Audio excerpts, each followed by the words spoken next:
Wednesday night motorsport, the platforms of the Gentleman Sim Racing Club across Facebook and YouTube, and it is an Autodromo affair this evening. First up in Central America, the penultimate round of the GSRC, merch.tgsrci.com TransAm series, and then on to the Autodromo Enzo Dino Ferrari in Italy, the Imola circuit, the venue that will play host to the penultimate round of the Trophi.AI Supercar series. Good evening, everybody. Nice to have you company wherever you're tuning in, all around Australia or indeed the world. Match points in TransAm tonight for Andrew Dyson, just as it was 48 hours ago, just as it will be in 24 hours' time in GT3. He could complete the triple treat, the hat trick, this week. It's not lost on anybody the importance of having some live title deciders going into the grand finale week. We can't afford to have a week full of dead rubbers, but it would be, I'm not even sure Matty Dench was able to do something as impressive and dominant as this in the reign of which he was dominating GT3 and or in the era in which he was reigning supreme in the Porsches and GT3. We'll have a look at the championship points for you. You've just seen them there on your screen. Andrew Dyson tonight holds an advantage of 63 points.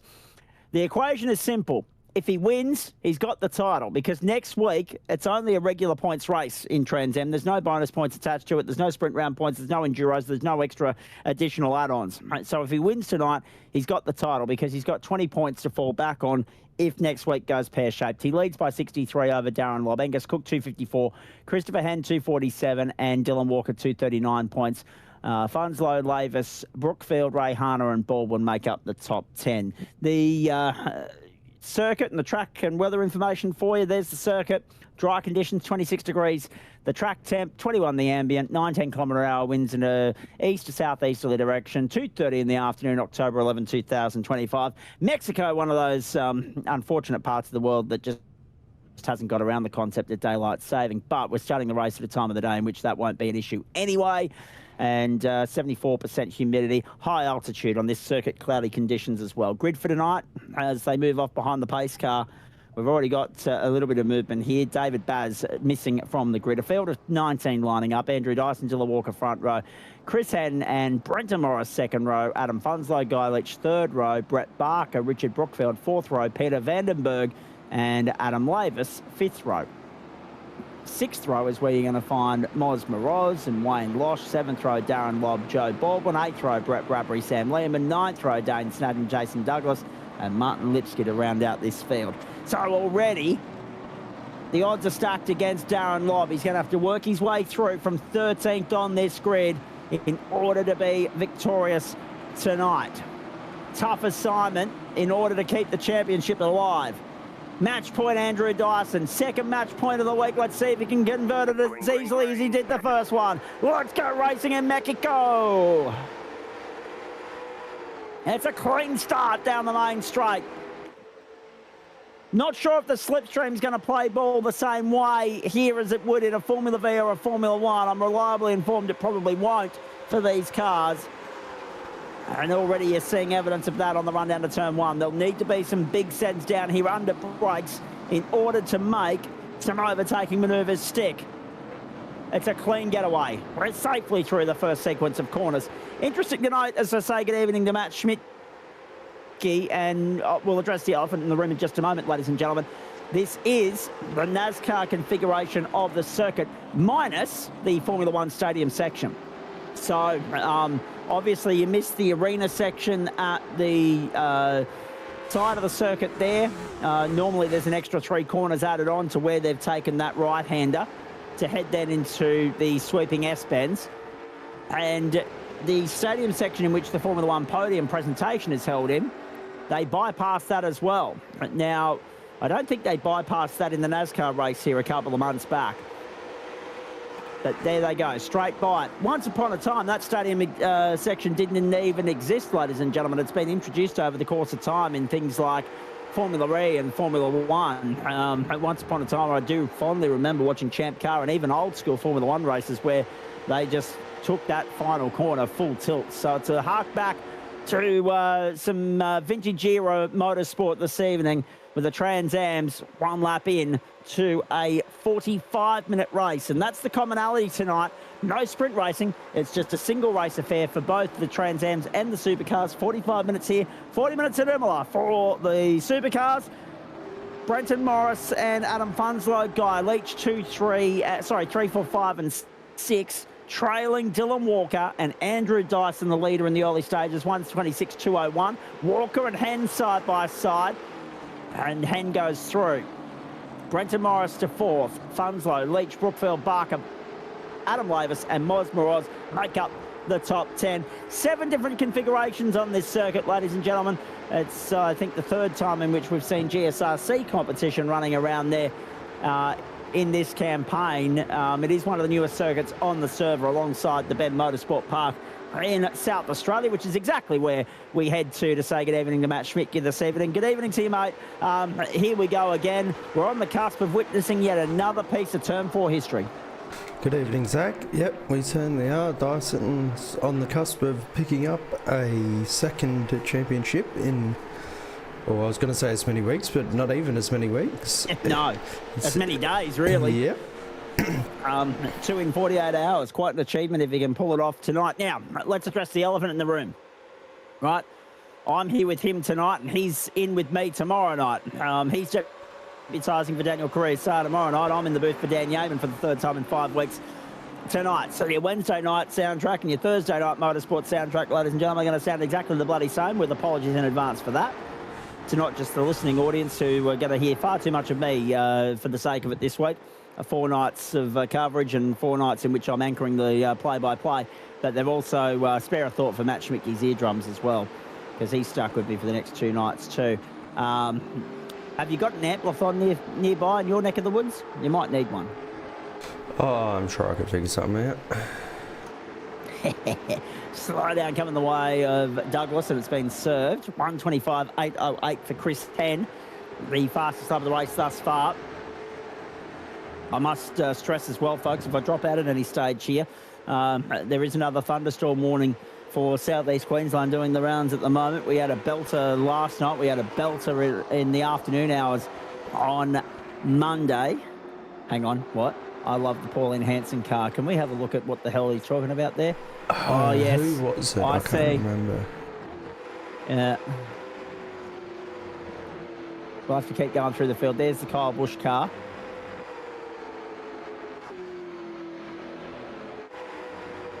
Oh, here we go. Somebody's taking the mickey. I like it. There we go. You can see in the background there. Yes, Jason Douglas. Magnificent.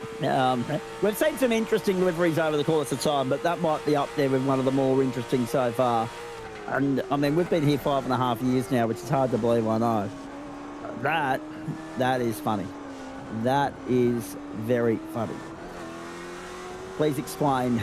In fact, actually, Race Control might want to issue a please explain to Jason Douglas with regards to all of that. Darren Lodd's up 2 spots early on as well, Matt, which is interesting because he needs to make a move here. He's the only one in this field tonight in the absence of, I don't think I mentioned Angus Cook's name. So it is literally Lob and Hen that can stop Dyson from securing the title tonight, but mainly Lob. I mean, Angus is 90 points back. That's too far. And Hen has got 21 to fall back on, should anything go awry tonight. But even then, he's nearly 80 points behind. So literally, if Darren Lobb does not beat Andrew Dyson tonight, this title is done. Yep, it's pretty much in Dyson's court, but there is a couple drivers who could take issue with that. But Lobb is, like you said, the most likely one, and he's only in 11th. So, though he might be able to keep his championship alive tonight, but probably not where he currently is.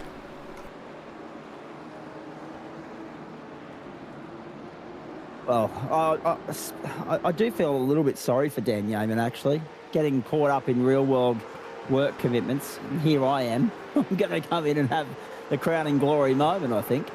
And the same applies to the supercars a little bit later on as well, because that's 114 points Sam Blacklock to Will Buchanan. Now, they've got a super sprint next week, but unless something goes foul for Blacklock, I mean, his drop round points put him at 546 to Will Buchanan's 354. Will's only got 40 to lean back on. Sam's got a 61 and a 57 to lean back on. So again, with that margin of 114, there would need to be a monstrous turnaround in fortune tonight for Buchanan to deny Blacklock securing the title. So you guys could have a dead rubber grand finale on your hands next week. Here's some moving and shaking going on. Whoa, that was a wild ride through the final corner. Whoever's behind the wheel, the the M&Ms, not the Triple M, the M&Ms, Kyle Busch-inspired livery there, was standing on the gas and sliding it through the final corner. That was Guy Leach, slipping and sliding all over the place. But even though it was a little bit skatey, it was slick. It was like drifting through. Whoa, jeez. Was that Adam Lavis trying to have a look on the inside? Yeah, it was. Couldn't get through. But big gaps forming. I mean, Hen's keeping Dyson honest, but we're not worried about Dyson in relation to anyone except the man sitting in 11th, Darren Lobb. And unfortunately for Lobb, I don't know the reasons for the poor qualifying, but he's finding it really difficult to find his way through. Now, this is a circuit that I normally enjoy because it does lend itself to overtaking, but maybe not necessarily this particular configuration, Matt Schmidtke. And that, I mean, if you had the stadium section at least, you're looking at another opportunity where heavy braking comes into play. We don't have that.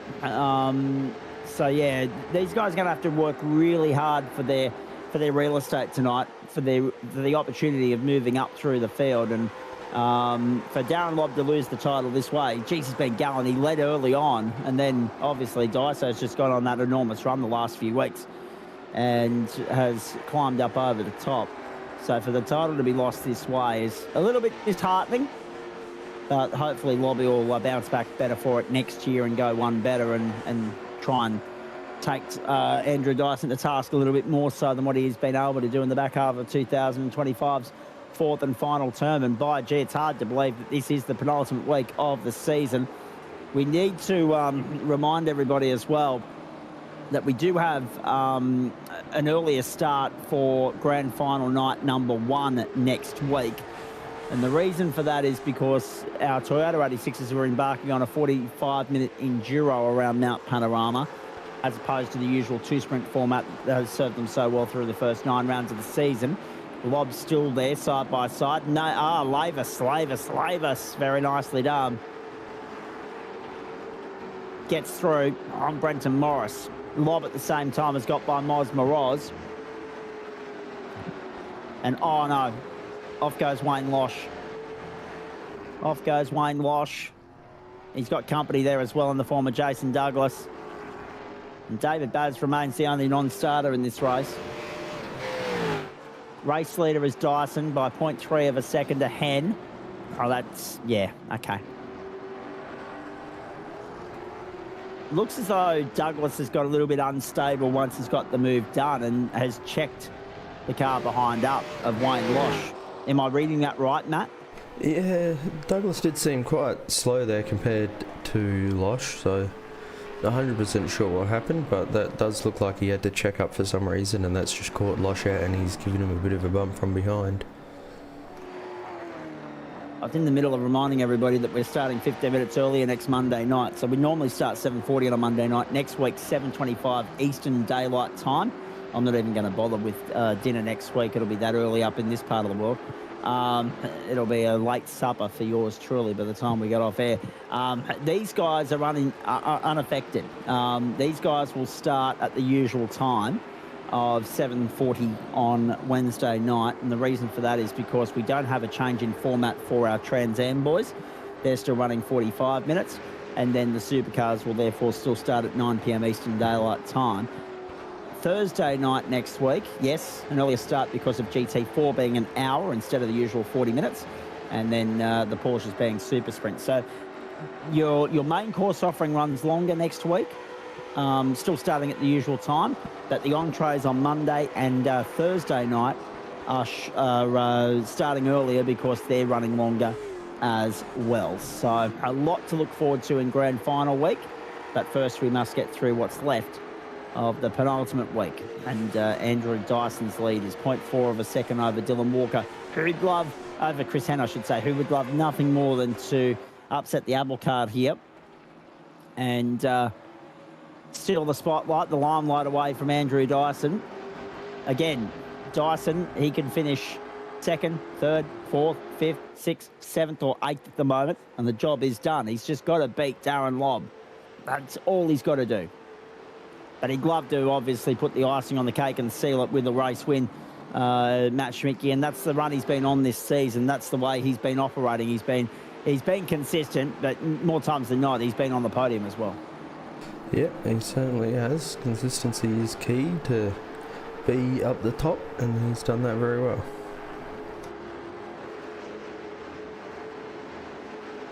Now, I must apologise. Last week when we were having a chat here, this race is just slowly but surely easing into a rhythm, ladies and gentlemen, so we get a chance now to have a chat to our good mate, Matty Schmidtke. I must apologise, though, because last week I made mention of it, and I said I'd love to be able to have a chat about this a little bit later on in the broadcast, and then knowing that he wasn't 100%, knowing that we'd run over time, I signed off without actually coming back to explore the fact that you got yourself a win in the Lambo in GT3. Last week, Matty Schmidtke. We saw you on broadcast on Monday night as well, and it was good to see you out there having a steer. But you must be about the only soul that is still persevering with that bloody Lamborghini. It's nice to see that it's rewarding somebody out there. Yeah, I'm sticking with it, and I think they might be able to pry from my cold dead hands when I can get to that point, but we'll have to wait and see what they do with it, and maybe they'll bring out a second generation Evo 2 like they have with some cars. I'm not sure if there is a real one, but yeah, picked up the win at Montreal. It was a good race, but apparently the Lambo was quite quick there from the official stats I've seen, but I'm not going to take that away too much from it. It was a good race. And that's the thing as well. Different horses for courses, different circuits. Suit different manufacturers. The Lambo has not, by any stretch of the imagination, been a preferred manufacturer at a lot of venues, but in that particular instance, on that particular night, it was. Joe Baldwin's gone round. Baldwin's off the road, and so too is Darren Lobb. Oh no! Well, that helps out Andrew Dyson even more so. You take your eyes off it for 1 second, ladies and gentlemen, and all hell breaks loose. Just whilst Matty Schmidtke was explaining what's been going on there, I'm obviously getting other things up on the monitors in front of me ready to have a chat about as we go throughout the broadcast here. So I'm not always with both eyes on, and if you've seen my setup in the past, you'll know I've got monitors everywhere, so I don't always have my eyes on the broadcast monitor when I'm not doing the play-by-play. When somebody else is having a chat, I'm usually having a sip of coffee or doing something else. So it's very easy to miss something as it unfolds. But that's disastrous for Darren Lobb. That is not in any way, shape or form how he would have wanted to pretty much have handed the title over to Andrew Dyson. Now it's pretty much a formality, a foregone conclusion that Dyson will get this job done. Peter Vandenberg now in position number 10. Holds off Mos Moroz. Biggest movers and shakers so far. +5 for Dane Snadden. +2 for Adam Lavis and Jason Douglas. A heap of +1s. Dyson, Moroz and Lobb remain exactly where they started, albeit through a mistake in Lobb's case. And we still have, of the 20 cars that started, 19 running in the race. Wayne Losh has completed a pit stop. That was on lap 7. He's a minute 16 off the lead. Martin Lipsky's a minute 3 off the lead. The lap times here around about the 1 minute 25s at this point in time. We'll go at that rate, and given how much time we've got on the clock tonight, Matt Schmidtke, we go in excess of 30 laps. I don't want to be too brave and bold and put a number on it, but at a minute 25 a lap, well, if it was a minute 30, right? A minute 30 times 2 is 3 minutes. 15 times 3 is 45, and therefore 15 times 2 is 30, right? But it's a minute 25. So 30 times the 5 seconds is 90 seconds. So if I'm a gambling man, and you know maths isn't my strong point, I'm saying 31 laps. I'm going to have to agree And that's with including you the transit of the lane. That's the transit of the lane included. Yep. If it's a one-stop race, if it's a two-stop race, it's going to be tight. But I think it's still going to be 31. Yep, I would agree with that. I've chosen to use the calculator, but you can do it. Oh. Got him. Lob to 12th on the outside. No. Not going to be able to get it done. They're sliding through. He's in no man's land at the moment. He's on the curbs. He's unsettled as Darren Lobb. Trying to go around the outside. Oh, that's phenomenal. Side by side with Dane Snadden. Snadden had it snapped out sideways. Brilliant stuff. Darren Lobb back to 12th.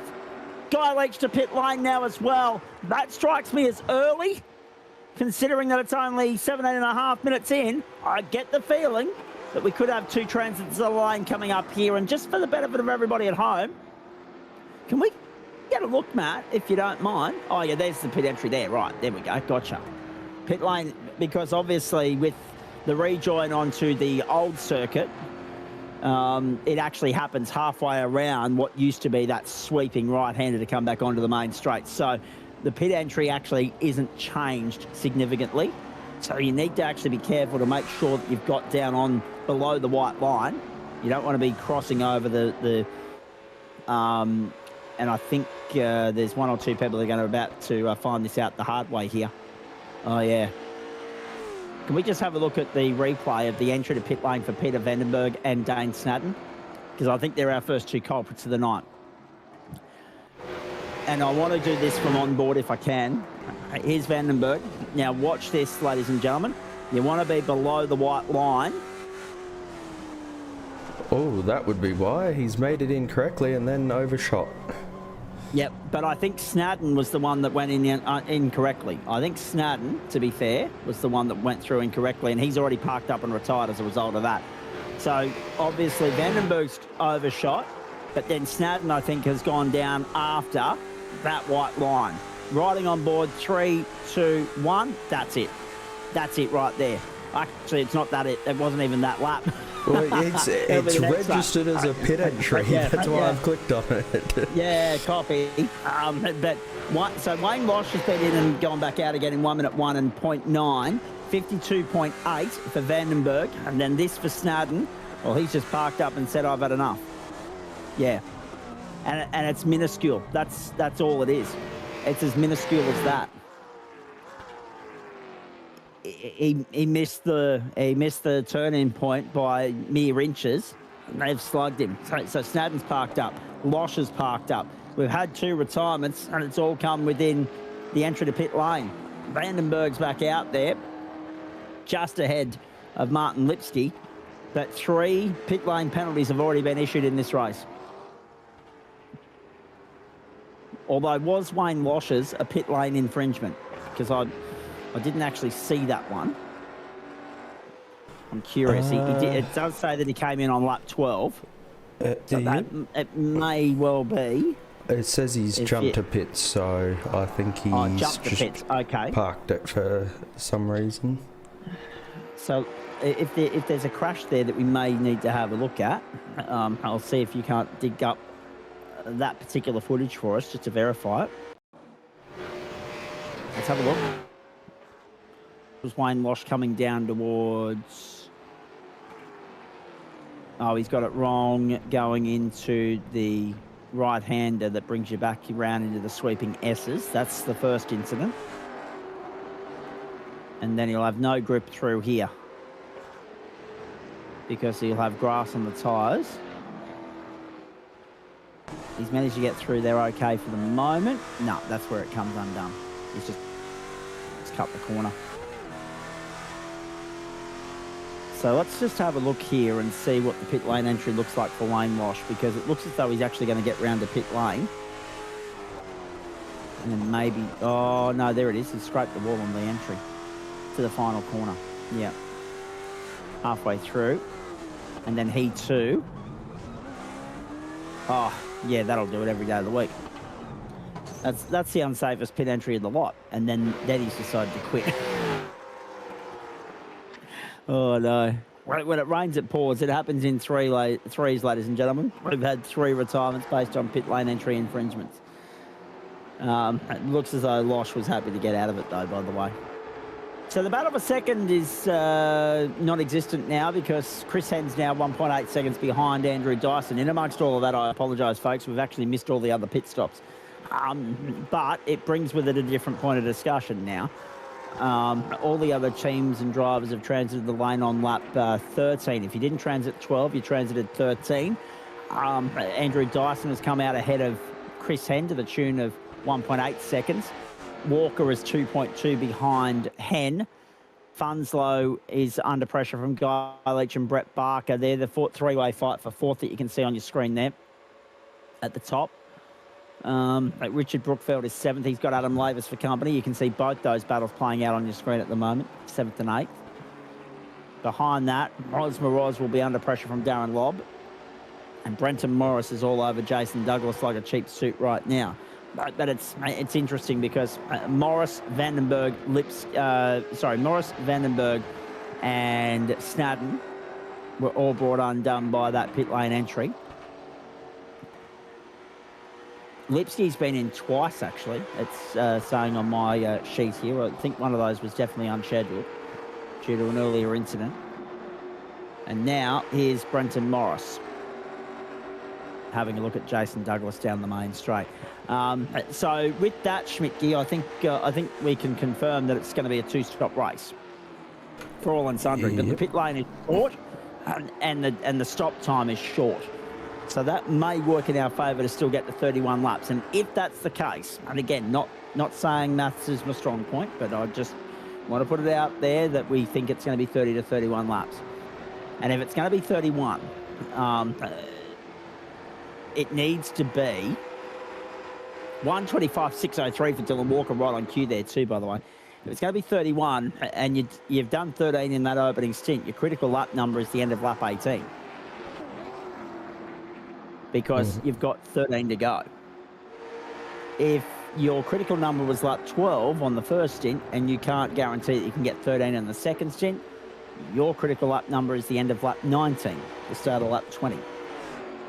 Because it'll be 20 plus 10 is 30, and one more is your 12, and that's 31. So that's the way I see it at the moment. The earliest we're going to see pit lane activity, end of lap 18, end of lap 19, and the latest will be the end of lap 26. So there's your second pit window sorted, ladies and gentlemen, based purely on the numbers given to us through the first round of pit stops.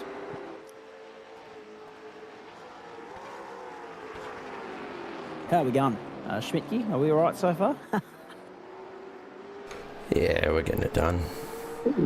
Absolutely. Now, if you didn't already take great comfort and enjoy the living crap out of England getting their backside handed to them in Perth over the weekend, ladies and gentlemen, you might like to know that South Africa have gone out and obliterated India in India and won a 2-match test series 2-0 in India. It's an historic defeat for India on home turf. You know, it's a fortress that they play on over there. They're so dominant. Their record speaks for itself, but they've been undone by South Africa. And it happened this afternoon. The South Africans, 489 all out in their first innings. Bowled India out for 201. Could have enforced the follow-on, didn't. Went out there and posted 5 for 260 in the second dig. And then bowled India out for 140. The target was 449 runs. Oh, sorry, 549 runs. 408 the margin, bowled out for 148. 548. 549 was the target, and they have fallen 408 runs short. The South Africans are going to live up a treat and celebrate party style in India tonight. Make no mistake of that. That is a hiding and a half. And some records falling and tumbling there in an extraordinary fashion for the South Africans, who, of course, have a bit of history that England now share with them as far as the current Australian cricket team is concerned. The last 2 test matches to be wrapped up inside 2 days in Australia featured England just last weekend and South Africa, just up the road from where I broadcast here in Ipswich at the Gabba. That was back in the summer of 2022-23. So Australia have beaten India this year in the Border Gavaskar Trophy. We end the year with South Africa beating India in India. Wow-wee. What a start to the summer of 25-6. 26 and 3/4 minutes gone. We're heading for a 45-minute race here, ladies and gentlemen. We're on lap 19. We expect it to get to 31 laps race distance. Again, don't hold me to that. But that's what we envisage at the moment. Dyson, Hen, Walker, Funslow, Leach, Barker, Lavis, Brookfield, Lobb, Moroz and Bradbury, the top 11. What's interesting for mine in all that, Schmitty, I'll be interested to hear what tyre wear's like, because that's the one thing that we always worry about. We worry about two things with these cars. One, brakes, and B, tyres.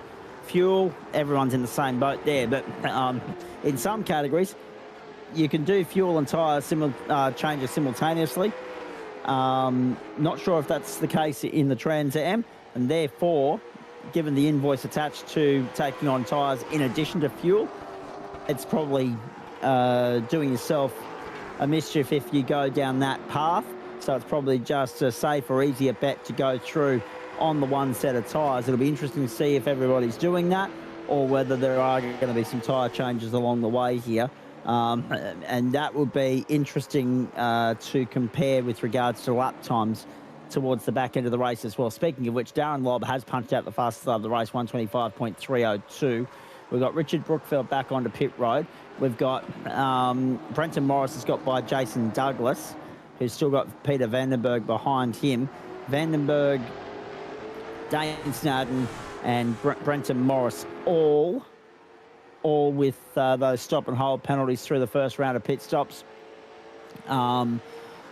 Lipsky has got back out there as well. He's still a lap down. And in fact, he won't be far off going 2 laps down the way things are going. So, unfortunately, it's a bit of a fizzer at the moment, this one, Schmitty. They are spreading out. Thankfully, however, 4th, 5th and 6th are keeping things lively. But what we're seeing here is just how difficult it is to get out of the dirty air, into clean air, and execute an overtaking opportunity. Yeah, it certainly is quite processional, and there's not a lot of draft in these cars, which is obviously adding to the difficulty. Otherwise, down into turn 1 there, you would likely see some big sends, but I don't even think they're able to get enough of a pull from the draft to be able to do that.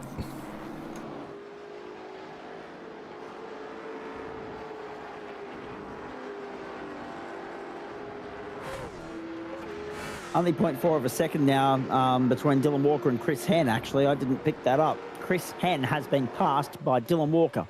Dylan Walker has got up to second in the car race. Hello, Chris Whitaker. Good evening to you. Like watching supercars anywhere, really. We're going to have supercars from Imola on the platforms of the GSRC tonight from 9 p.m. Eastern Daylight Time, 6 p.m. on the West Coast. Everybody else can do their own calculations, except for New Zealand. It'll be 11 p.m. across the ditch. That was Dylan Walker. Nicely done. Looks like he kind of just let it happen and didn't really defend it. Dylan Walker seemed to have a lot of overspeed compared to Hen there. Did Hen have a slowdown potentially? Potentially. Yeah. Competition caution to go all right, actually, CW, but I'm not sure it'll be well received within the server from our cohort of competitors. Good to have you in the house on a Wednesday night tuning in, mate. Go well. So Dyson, Walker, Hen, Leach, Funslow, Barker. Leach, Funslow, Barker, a cracking scrap, has been for several laps. Just no overtaking opportunities being presented at the moment. We talk about processions. I'm a little bit worried about Imola, actually. That, for the supercars, screams procession to me. And if it's starting to become a trend that Yemen's conveniently being scheduled to be rostered on for real-world work on processional weeks, we're going to have a conversation about that. I want to be in here when it's upbeat, alive, lively, you know, engaging, captivating, compelling, that sort of stuff. Not when it's lacking in stimulation. This is Dylan Walker holding on a second at the moment. The race leader is still Andrew Dyson. That lead now, forget about it. Goodbye. 5.75 seconds. We're on lap 22, which means we're inside that critical lap. And there's already a couple of drivers that have taken advantage of the fact that we've passed that number. Richard Brookfield was the first one. There's Joe Baldwin moving up into 12th place, getting back through past Sam Lehman. Sam Lehman, of course, relegated to 12th. Joe Baldwin to 13th. Joe Baldwin up to 12th. And we've just had one hell of a rumbling of thunder come through central commentary here at Ipswich as well. So, Schmitty, if you lose me at any point, I promise you, it's not my fault. It's Mother Nature being its usual beast of a nuisance. Now, Dyson, Walker, Hen, Leach, Funslow, Barker, Lavis, Lobb, and Moroz. Lobb's come through and he's back inside the top 10, but he's in pit lane now to complete his second stop, as Brookfield just did before that. Oh, no, Peter Vandenberg. 2 from 2. At least he's consistent. Have a look at this.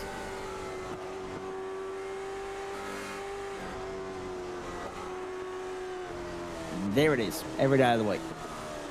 Every day of the week. Vandenberg's night is done. He's on pit road and has been for 1 minute and 9 seconds. His race is run.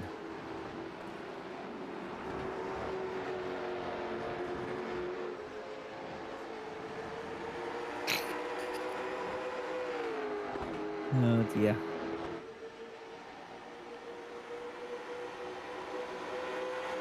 The Phantom Thunderbolt, yeah, righto. You live in the area, CW, you'll know exactly what we're dealing with because once it arrives and departs from my neck of the woods, it'll be heading straight for your postcode, my friend. Now, I've gone to the old Bureau website just because it's better than that wasted money excuse for an update or upgrade that they are running with at the moment. By gee, that is an embarrassment, isn't it? That's Funslow being relegated to 5th, by the way. Guy Leach through into 4th. Brett Barker is there in behind in 6th. So you got DPR versus Momentum versus ILEC versus Injectors versus ILEC versus Injectors. That's the top 6. Aussie Races is 8th. Then you got Privateer entries, 7th, 9th and 10th.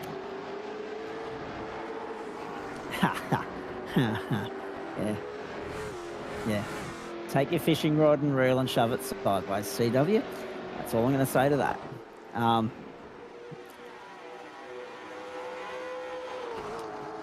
Actually, you might get a little bit lucky in this one, CW, in the sense that I'm having a look at.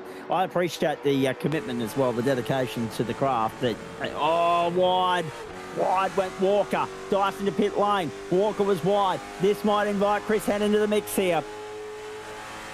Down the main straight, it'll require a big send from Hen at turn 1. Wait for it under brakes. Christ, it's a long enough main straight here. You could have you could put your coffee machine in your car and make one on the move. But still, Hen not able to get by Walker. Walker wide again. That'll open the door nicely. Hen will be up on the inside. He'll have the line for the right-hander.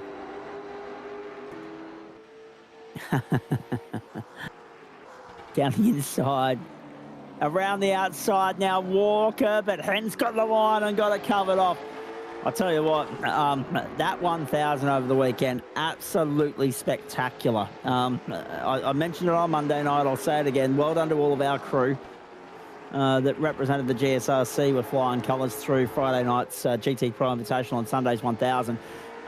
We had a couple of nasty shunts in that race, it's fair to say, on Sunday, all caused by, and look at these two still going at it, all caused by a fair amount of standing water in inconvenient parts of the circuit. Oh, Walker had to stay out because if it had come down, he would have been slogged with the slowdown. Hen's on pit road, reached their second. Also onto pit road, Barker goes through. Moroz is yet to stop. So too Bradbury and Baldwin. So too Lehman, Morris and Douglas. Pit stops underway. Brandenburg's night is done. Snadden's night is done. Out we go again.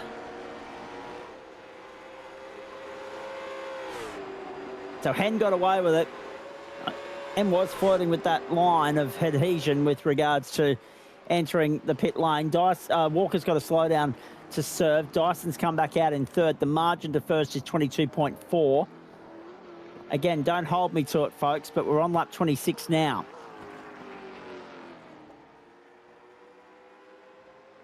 And the fact that Dyson is also on lap 26 now, and we're just about to go, 7.5 minutes to go. It's 5 to go at the line for Andrew Dyson. The 31 it is. That's a new one. Jeez, there's been some interesting shunts today. Oh, no. No, Brett, no. That's not going to work for you. Wow.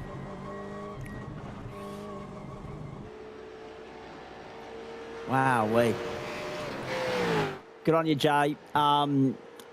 Yeah, that was a hell of a day, wasn't it? And if anyone didn't watch the first few hours where that puddle was wreaking havoc at the top of the mountain, because we started with a wet server, we started with a wet formation procedure, gridding up everybody, and then rolled through into a race start on a mostly dry circuit, except for that little bit of standing water that no matter what they tried, they just couldn't clear it for the balance of the day.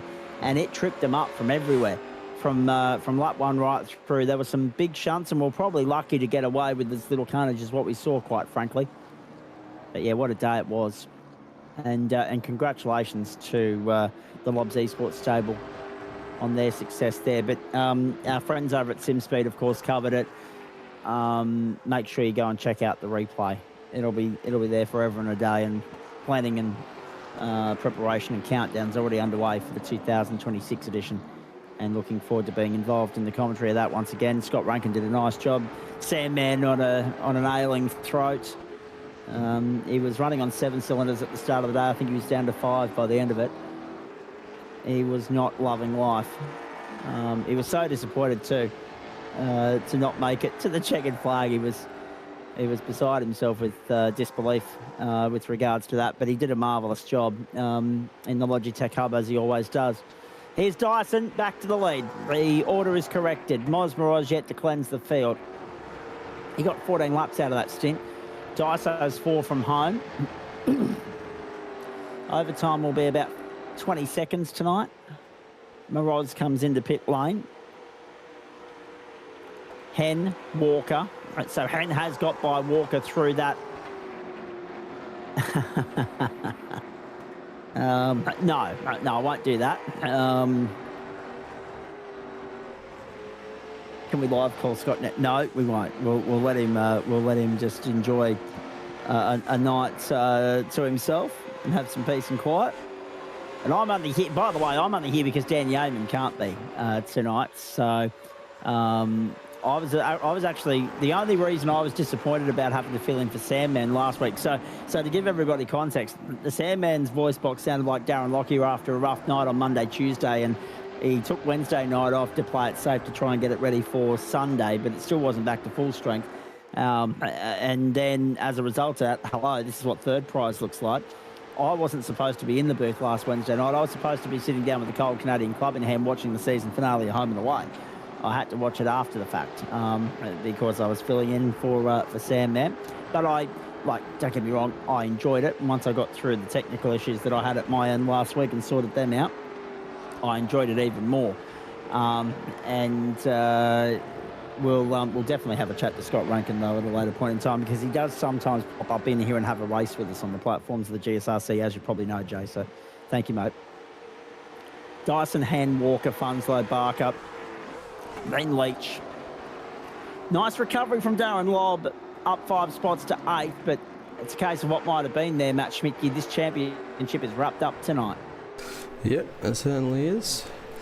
It's a good recovery. It could have been better without that little bit of a spin, though I don't think it would have been that much further up because he didn't lose that much time. Maybe ahead of Maverick and Guy Leach, but it would have been interesting to see where he would have ended up. But he kind of unfortunately did it to himself with the poor qualifying, being down that far. He's usually up there with Dyson on the qualifying, so maybe he'll jump in and tell us what happened. Hopefully so. Final stages, third last lap.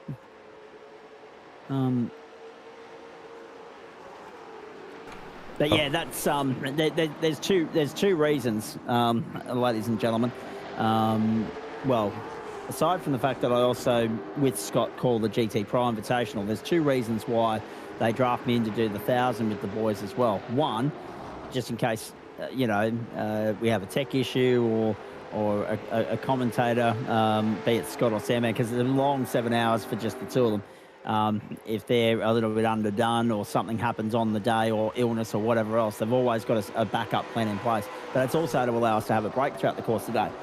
I had one. I went out, hung a leak, come back in and sat there for the rest of the day because I was so absorbed and compelled by what I was seeing that I just did not want to leave the screen, and I wanted to be across what was going on at all times. Phenomenal stuff. So well done to all involved there. And of course, their final round of the championship wraps up 3 weeks today, folks. After we wrap up on the 5th of December. We've got the Australian Open World Nationals on the 14th, and then we're done on the 17th. Watch the boys at SimSpeed and the ASRG because they're off to the streets of Adelaide for the season finale of the Logitech G Pro Invitational Series. Like next week for us, a dead rubber, but still, a lot of people will be watching that with bated breath because that's being hugely anticipated, the arrival of Adelaide. So there'll be a lot of interest in the first sim races that are conducted on that venue, particularly in the Supercar, which is the car of choice in this country. So there'll be a lot of eyes on that just to see how it stacks up to the real world equivalent, which is, of course, coming up this weekend. Some late squabbling here, guy. Oh, trouble! Trouble, trouble, trouble! Wowee! Guy Leach limps it back to pit road. Is there some damage on that car? Yes, there is. Leach is done. And so too is Barker. Oh, no. Barker and Leach have come together late in the piece. It's taken 45 minutes, but finally something's happened on this bloody racetrack, Matt Schmidtke. Yep, it certainly has. You can always expect the last lap to throw in some fireworks, though it would be good to get a clean finish, but everyone wants the best position possible, and stuff like that inevitably ends up happening if you're not careful. What the hell? Words fail me, though. Like, you start to run out of adequate superlatives to describe what this bloke has achieved throughout the course of this season. And right now, as Guy Leach drops down the order to 9th, by the way, and make it 10th, so that'll be a redress situation unfolding there. Brett Bradbury is showing a lap down. Martin Lipsky is showing 2 laps down. And Vandenberg out of the race 8 laps down, and Dane Snadden 9 laps down. But you start to run out of adequate superlatives to muster up a way to describe just how dominant, how good this bloke has been this season. This is box number 2 ticked, ladies and gentlemen, and he's on a hat-trick tomorrow night. Andrew Dyson gets the job done in Mexico and wins the merch.tgsrci.com TransAm Series in Turn 4 of 2025 with a clinical display in the penultimate round of the season, and he finishes with the fastest lap of the race as well, just to put the icing on the cake and the exclamation mark beside it. 1:25.135. Victory margin 5.45 seconds. Penn just held off Dylan Walker. Funslow, Lavis, Lobb got back to 6th, but will be ruining that spin earlier in the piece. 7th for Moroz, 8th for Brookfield. Barker and Leach brought about their own undoing late there in the piece. So, yes, let's not lose sight of the fact that that was bloody teammates coming together. I'm sure there'll be a chat about that in the post-mortem. You'd love to be a fly on the wall, wouldn't you? We go back then to Joe Baldwin on screen now in 11th. A long way back for Trucker, in fact. A minute and 11 off the pace. Sam Lehman in for 12th. Brenton Morris, Jason Douglas, all those guys are going to finish on the lead lap. Brett Bradbury a lap down. Oh dear. We need to see that incident again between Barker and Leach if we can, because that's had a knock-on effect. Adam Lavis the beneficiary of that. Darren Lobb a beneficiary of that. Adam Funslow a beneficiary of all of that. Here it is again for you, folks. This was Leach and Barker, who have now finished 9th and 10th. And this was how Chris Henn got by Dylan Walker, by the way. This is where we wanted to be. So Henn's held off Walker by 0.17 of a second. Oh, don't tell me. So I don't actually, I'm starting to think there wasn't necessarily contact there. But I'm wondering, yeah, can we go on board with Barker? Sorry, no, with Leach? Can we go on board with Guy? Here we go. Maybe a there was, yeah. little No, tap. there definitely was. Yeah. Yeah, but then so Leach hasn't necessarily sustained damage, but he's actually just pulled to one side to observe the slowdown and sacrifice himself in the process. And yet those two are teammates. Friendly fire, no holds barred. Got to applaud that. But they let precious championship points go begging there in all of that. I didn't get back to finish the point. I was saying to Chris Whitaker, that rumbling of thunder I had here a few moments ago, it looks as actually, I said that rain band will be with you shortly, because it normally heads from over here in the west, northeast. It heads towards, the city and the north side. But tonight it's actually going southeast. It's now heading from Ipswich down towards Point Danger and Tweed Heads and Southport and all those parts. So you might get lucky tonight. You might escape that one, mate. Here's a replay of everything that unfolded in that TransAm race for you, ladies and gentlemen. We got the bingo number right. 31 was the number you needed tonight. With regards to the number we hit 4 laps completed. Dyson's winning margin extraordinary. 5.4 seconds. Set up beautifully through that first round of pit stops, really. That was where he extended his advantage and just went on with it. Funslow well back, but held on to 4th after Leach and Barker came together and the redress occurred. Leach did let Barker by in the end, and Barker's finished in behind Brookfield Moroz. But yeah, huge margins in what was a very sort of tame processional affair, which is why we got off on a tangent, being able to have a chat about a few other things. It's been a while, actually, I must say, Matt Schmidtke, since I've had to pad and fill and just try and keep people absorbed and interested and engaged. We've been very lucky with the quality of racing we've seen so far throughout the course of this season. Tonight wasn't the most stimulating affair you've ever seen, but I guess a couple of good positional battles kept a few of our contenders honest, particularly Henn and Walker. That was a mighty scrap for second in the end. Both of them shared the spoils there. Henn led it for a bit, Walker led it for a bit. Henn's eventually prevailed and did so late in the piece. And then, of course, obviously the one incident, unfortunately, for the South African Darren Lobb that put him all the way back to 13th. He'd already made some inroads, but then he fought back to 6th, which was a good recovery, considering that he gave up precious time early in the piece. It was always going to be a tough ask from 13th. Even without that spin, it was 27 seconds away from Daiso with that spin, but he's not making back. What did he lose? Maybe 10 seconds, 15? Give him credit at best with that spin. He's not making 12 seconds back on Andrew Dyson based on the lap times that we're seeing that they posted throughout the course of the evening, based on track position and a few other factors.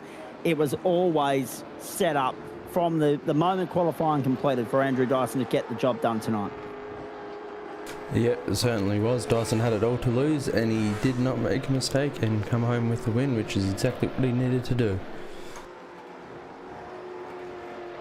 Oh, well, I was going to say, as for Guy Leach, Brett Barker, at least they'll keep their points. I mean, it might be a lot less than what they were hoping to bank, but at least they're not McLaren. Did I go there? Yes, I did. Yes, I did. Fair income. I've never seen a constructor trying their level best to throw a championship away. Anyway, all right, well, no one's in here ready to have a chat to us at the moment. We've got 23 minutes until the supercars will be lining up on the grid at the Imola circuit in Italy. Let's just remind everybody that next week, the final round of TransAm, usual time for these guys. They're about the only entree starting at the usual time. Phillip Island, the venue. Double header from Phillip Island next week because you'll be there for the TransAms and also for the Super Sprint for the supercars. 45 minutes will be the journey. And obviously Dan Yeaman will be back alongside Matty Schmidtke for that one. And just as I was about to throw to a break, look who's joined us, and rightly so. Because, as I said, ladies and gentlemen, I am struggling to find the superlatives to describe the type of records and statistics that this guy's racking up at the moment and the records he's breaking along the way. Because we're going to go into grand final week with quite possibly, because tomorrow night's match point there as well, 3 championships. We're lining up for dead rubber in the entrees. The 3 entrees that we bring in, Monday, Wednesday, Thursday, dead rubbers. That's what they're looking like they're going to be. Sam Blacklock's about to go out and try and wrap up the supercar title tonight, which makes Wednesday night next week a dead rubber.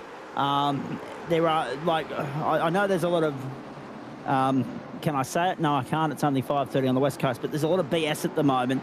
You know, people talking about, oh, congratulations, you've booked your ticket to the finals, this, that, and the other. Well, that's a load of rubbish because it's not like football where 2 teams are going to the grand final. Everyone's going there, but allegedly only 4 drivers are in contention, right?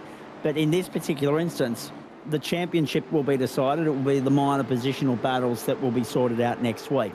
And to do it in 3 championships, Andrew Dyson, and to wrap them up with a week to spare. I'm not even sure the great Matt Dench, when he was rocking and rolling in these parts, and his return is imminent, we were reliably informed last week.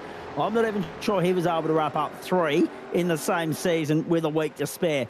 You've got to. Tomorrow night, you go out and try and wrap up GT4 as well, mate. Clinical tonight, and it was probably set up right from the start. As we said, Darren Lobb, the only one that could really step in your way, but when he qualified 13th, it was always going to be a real tough uphill slog for him. Yeah, he rolled up pretty late, so he didn't do himself too many favours there. But I don't think he was the only guy, man. I mean, Chris was going pretty fast tonight. Dylan was fast as well, but he was trying a different strat with trying to go longer on fuel. So it was still a bit of a race. It may not have looked like it, but it was still a bit happening. Well, you're right. At least, you know, Chris and Dylan were within an earshot of you. But at the end of the day, had you finished second, had you finished third, you still tick that box because the only guy that could have stopped you mathematically tonight was Lobby. So, I understand. Yeah, damned if you do and damned if you don't, isn't it? Talk me through the thoughts on this circuit. It's one of the shorter variants. You don't have the arena section. You don't have the stadium section that Formula One uses. Do you like this configuration better than the other 2, or would you have liked to see the longer circuit in play tonight? I think for these cars, this circuit's pretty good. I haven't really raced both of them enough to know what would run better, but I think this one was pretty good for these cars. I reckon. Yeah, less of the slower stop-starty stuff. This car likes a bit more some flowier type stuff. It's really good. So I like it, man. I think the last corner was much nicer than that dodgy little chicane thing through the baseball stadium. And I swear one of those one of those S's as you come through like before the last one. The very last left-hander, I reckon that felt tighter than normal, but Darren was telling me I'm off my tree. He reckons it's normal. So I reckon it's probably just the car, but it was well suited to the car. I reckon it's a good choice. Talk to me about the one thing. I mean, it's hard to know where to steer this conversation, mate. As I was saying, there wasn't too much in the way of talking points to come out of the race, apart from the fact that you've wrapped up the championship, and now you can go out and just have a play at Phillip Island with no ramifications in play whatsoever.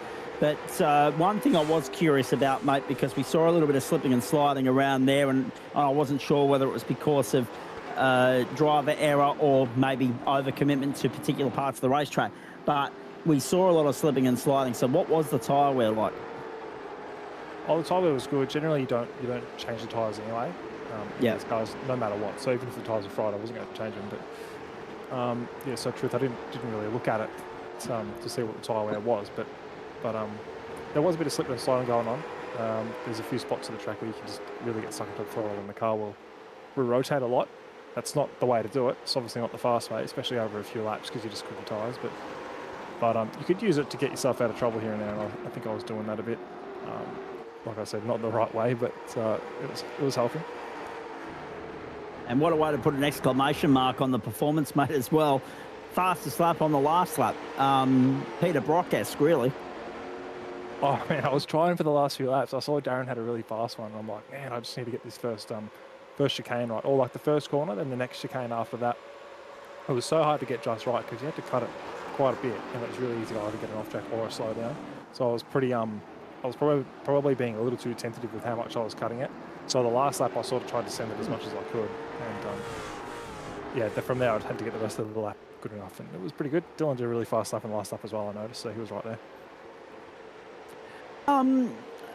Phillip Island's the next stop for this series, mate. I mean, obviously, we've got GT4 at Hockenheim to get through before that. And I dare say we're going to be having a very similar conversation tomorrow night, given the margins and the ramifications and everything else, the equations that are in play there. But next week, Phillip Island, these cars, you mentioned that it doesn't necessarily like the twisty stuff, the big stop stuff.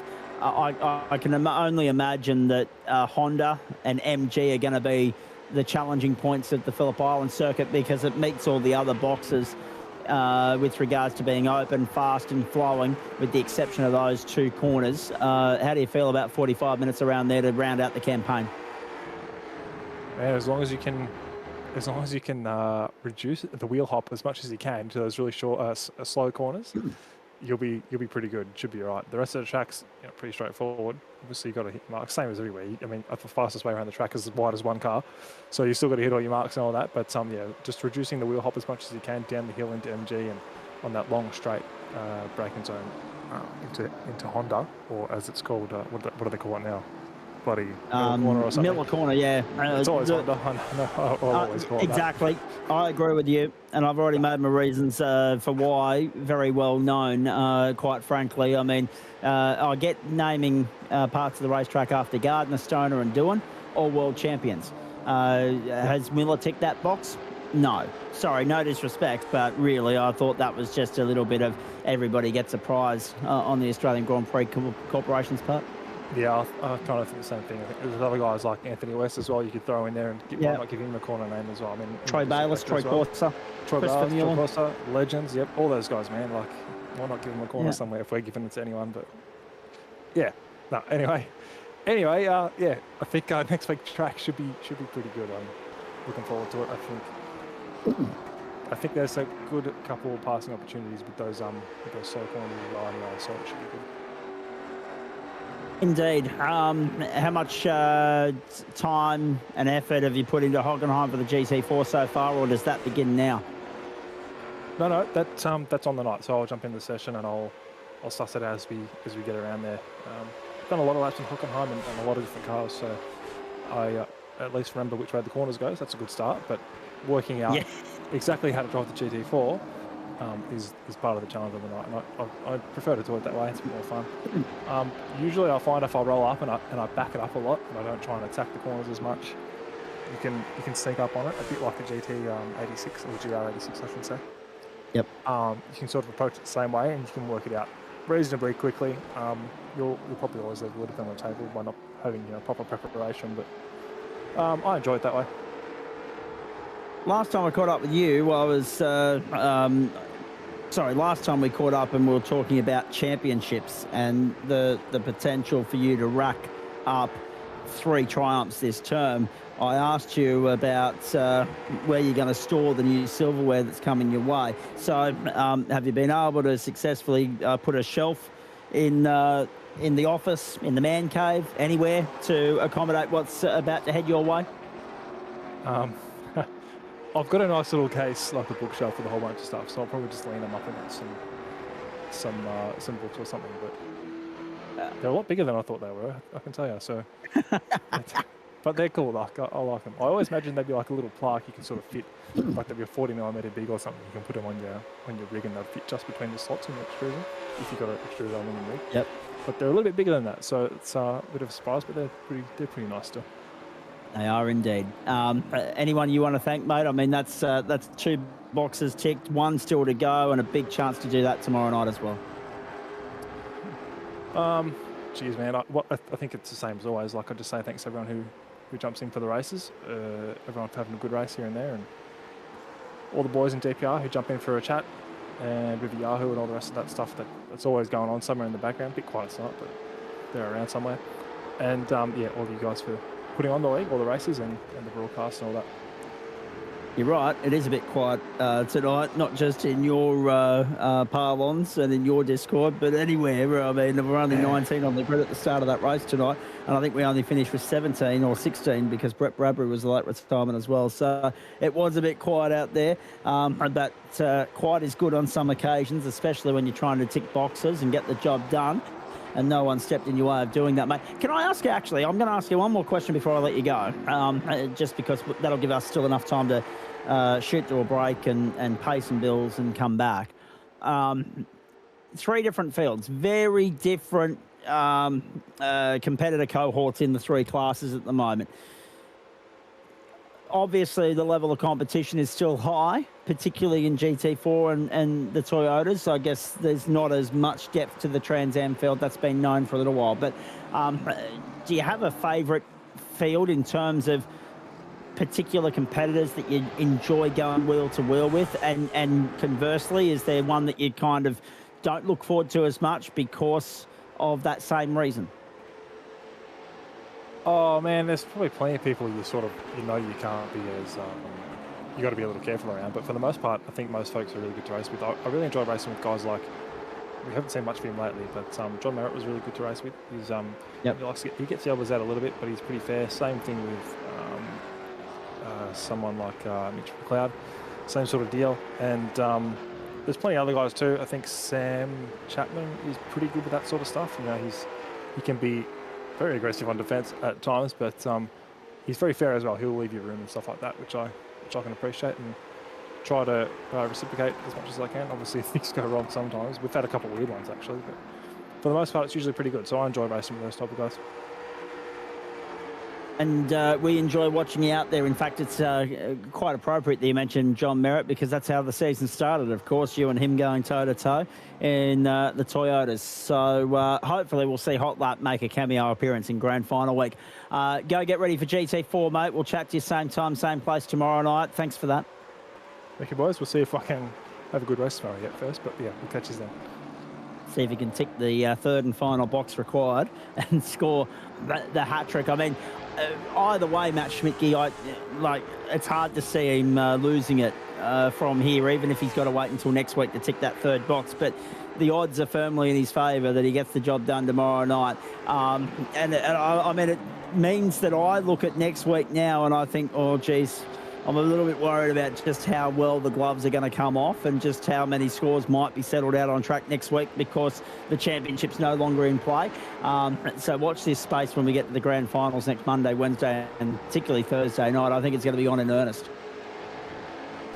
Yep, it certainly will be. Good luck, Paul Wood, on that case, on that note. Actually, I haven't had a chance to catch up with Woodsy. I don't know how he's going with reviewing the tape from Monday night yet from the Toyotas, because remember, everybody was up in arms about there being no bloody race control there. So it'll be interesting to see what Woodsy's made of all of that. Let's take a break on the platforms of the Gentleman Sim Racing Club across Facebook and YouTube. It's great to have you along for the ride. This is Wednesday Night Motorsport.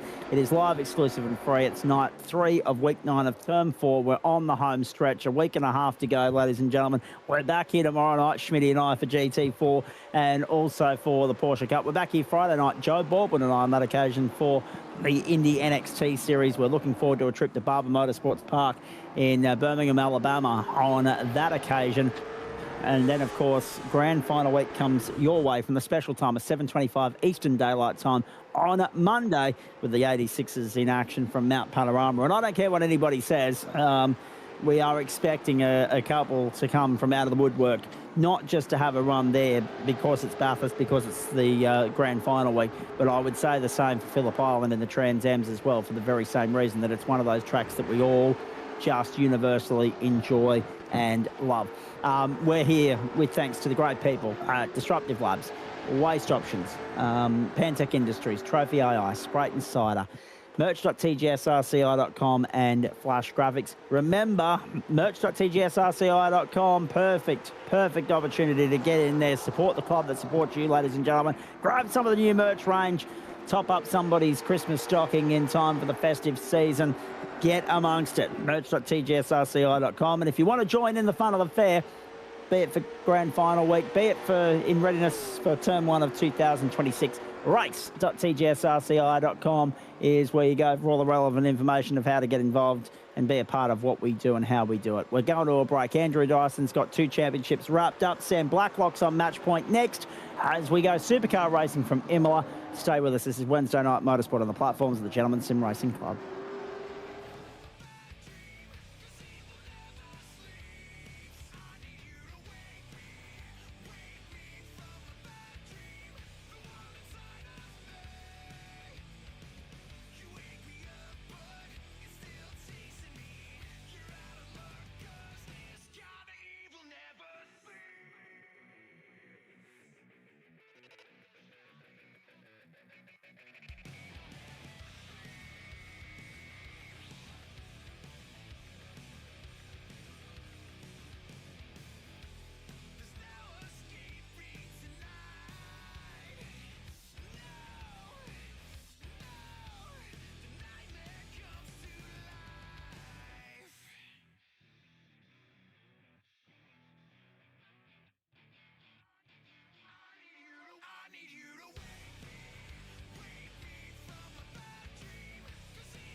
Wednesday night motorsport, the platforms of the Gentleman Sim Racing Club across Facebook and YouTube, and we've got 2 bits of breaking news to bring you from the Imola circuit in Italy as we get stuck into the second part of our Wednesday night double header for you, ladies and gentlemen. The Autodromo Internazionale Enzo Dino Ferrari.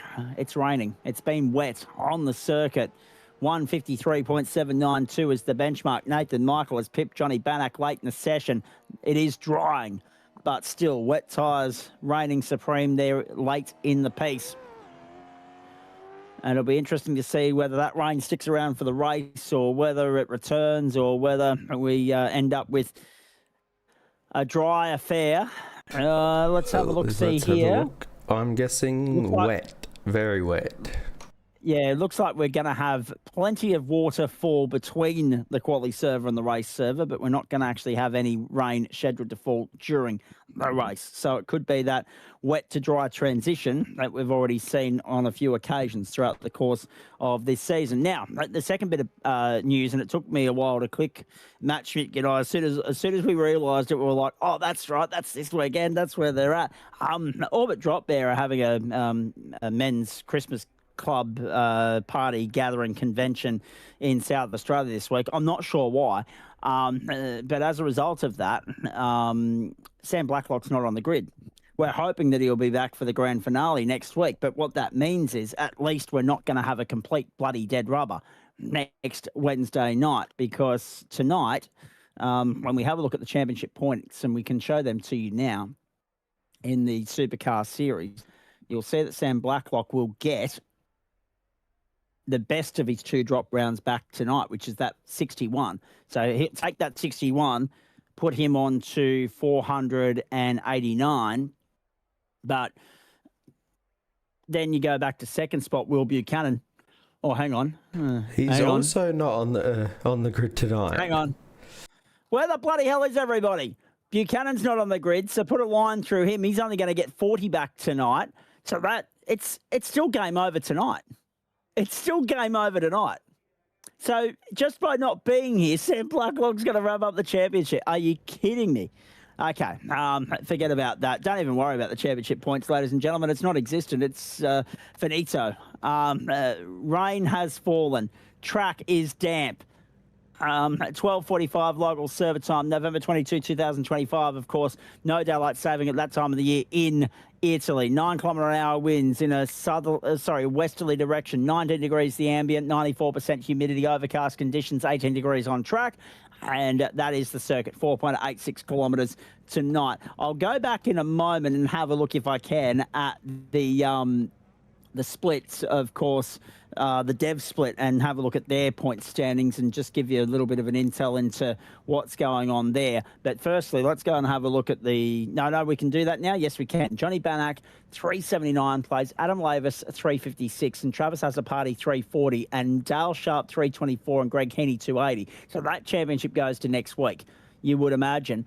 But in a bit of history for the series, dev split front row. Dev split front row. Nathan Michael, Johnny Banach front row. Have a look at that.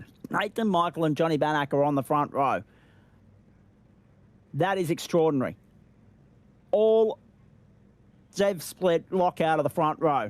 So this could be a little bit sketchy in the opening stages here, ladies and gentlemen, because you got a full field of, what have we got tonight? 25 heading towards turn 1, and it's the dev split that's going to lead the field on a wet track. Brace yourself, buckle up. We could have some fireworks here. Ryan Mulder, Josh Fitz, second row. Dylan Walker, Blake Fitz, third row. Adam Laverstein, Snowden, fourth row. Travis Azzopardi, Sam Cullen, fifth row. Sean Rigby, Nikola Zubcic.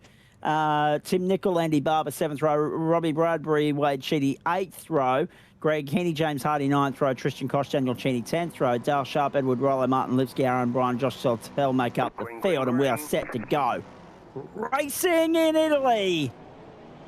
4 WBRs in the top 10. Good observation from Sean Benici. Have a look at the slip and slide through the puddles on the run down towards the first corner.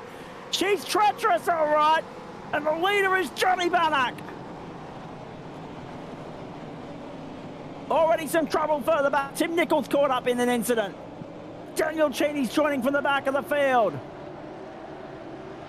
Have a look at the water on that circuit. You thought it was bad at Mount Panorama the other day. There are puddles everywhere. Somebody call Noah and get his arc on standby. Bang, gone. Good car control. Somehow means that we don't have a monster pile up there at Villeneuve.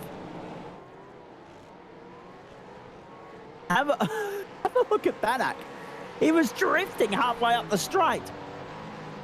Just grip limited in traction, like lack of traction control on that water. But Johnny Banach leads. Ryan Mulder is second. Dylan Walker on the back of a podium in Trans Am has got out there and he sits third for momentum. Nathan Michael, Dane Snadden, more water. Off goes Walker. I've just put the mocker on him, haven't I? Up the hill. I don't think we'll have to worry about tyre selection at any point tonight. So, what the hell's happened here? Yeah, it's a big gap. So there's a massive gap of about 6 seconds. So the leaders are about 16 seconds up the road. Tim Nichols pulled off the road again. Josh Teltel's with him. Robbie Bradbury's gone through. That's why. There's 4 cars that have come through about 20 seconds after the fact. If you have a look at Sawtel's already parked up and done. Oh, okay, I see what's happened. Yes. Yep, I see exactly what's happened. Baptism by fire for Tim Nicol, Robbie Bradbury, and Martin Lipsky. They're all running on dries. Okay, that makes a lot more sense now. So they'll need to swap around to wets, but I don't think anybody else is going to be getting off wets and back onto dries tonight based on the amount of standing water on this track at the moment. Nope, I would not think so. I believe it was listed as moderately wet, and it does not look like there's any sun to try and dry the track out at all. The only thing that might help them is a bit of wind. Is there a little bit... I noted that the wind was a westerly, but is there any proper... 9 kilometres per hour. No, it's doing nothing. It's a 9 kilometre an hour wind. That's not moving enough. That's not going to help them at all. There's not enough temperature in the circuit. There's not enough temperature in the sky. This is going to be a tough slog for these guys over 40 minutes. Puddles, puddles, puddles. That's going to be the story of the night, and avoiding them will be the test. That'll be the key to success here. So let's let's pick a couple of things apart here, right? Johnny Banach, huge leg up for him. The fact that he's first on track ahead of Adam Lavis. Yes. Now that's a good pickup too, because I just looked at it and thought, hang on, that's Brocky. But no, well done to Revolution. Thank you, guys. Another Alan Moffat tribute, this time to when he actually did what a few people would have thought to be sacrilegious at the time. Matt Schmidtke, he defected from Ford and Mazda. He went to Holden. One thing we never thought he'd do, and then, of course, a couple of years later, Brocky's running a BMW and out running a bloody Sierra. So the things you wouldn't have seen coming happened in the 80s. Blake Fitz, loss of control and contact with Travis Hazaparty, lap 1 5-second penalty for that. So race control is going to be busy in the early stages here. But remember, of course, there was that wonderful year in 1986 where, even though he crashed at the top of the mountain and wrote the car off and out of Hardy's Heroes, Alan Moffat and Peter Brock teamed up in the mobile Holden dealer team Commodore. So the tribute livery to that tonight in the Chev of Johnny Banach. Of course, we're still coming to grips with the news that Alan Moffat is no longer with us, having passed away on Saturday at the age of 86. So we've seen some good liveries this week. Most have been a tribute to the Ford era, but this one to the Holden year. Of course, they also teamed up and went and did some stuff in Europe as well in the World Touring Car Championship, or the European Touring Car Championship as it was at the time. And, yeah, that was a very special year to have two legends of the sport sharing a car. And you realise then just how well connected everybody is in that industry, and that even though you can be adversaries on the racetrack, you can be friends off it. But yes, 86. I don't remember it. I wasn't here, but I have seen the tapes. I've seen the interviews. I've seen the docos. Yeah, magnificent. Have a look at how bad those puddles are. My goodness. But that's about the only thing that's going to keep this racetrack wet, because there's no rain falling from the sky right now. So at one point or another, Schmitty, they may, if a dry line starts to form, they may need to rely on those wet patches they'll need to.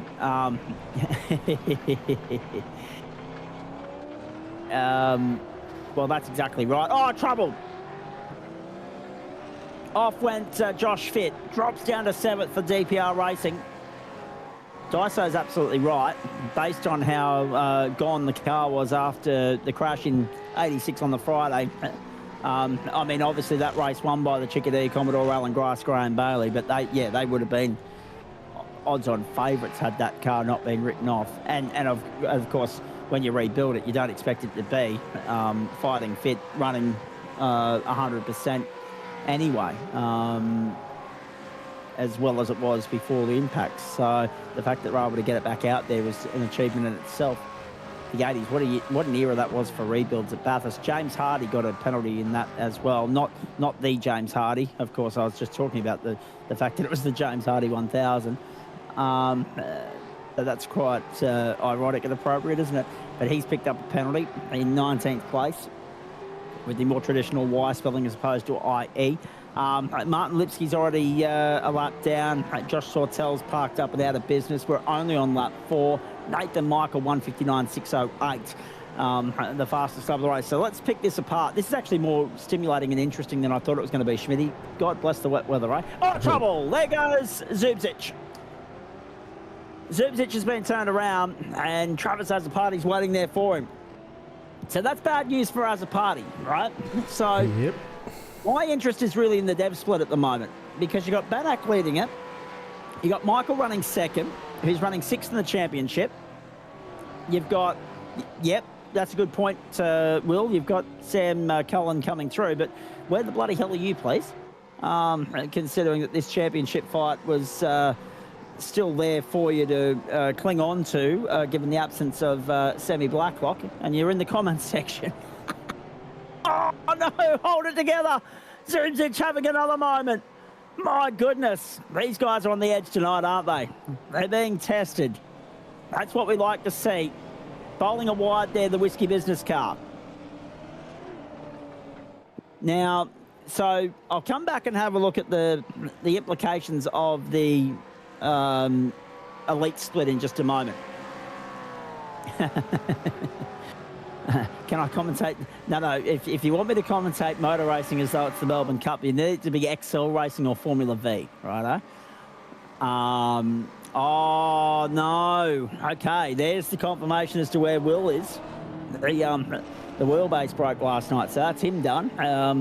The mechanical issues of the sim world, the tech issues of the sim world, and the mechanical issues of the real world, they strike again. So Will Buchanan, unfortunately, concedes defeat in this championship as a result of that. Hopefully can still come out and consolidate and secure second next week. But yeah, we'll put it up on screen a little bit later on. Sticky tape and willpower, that's it. Yep, I like it.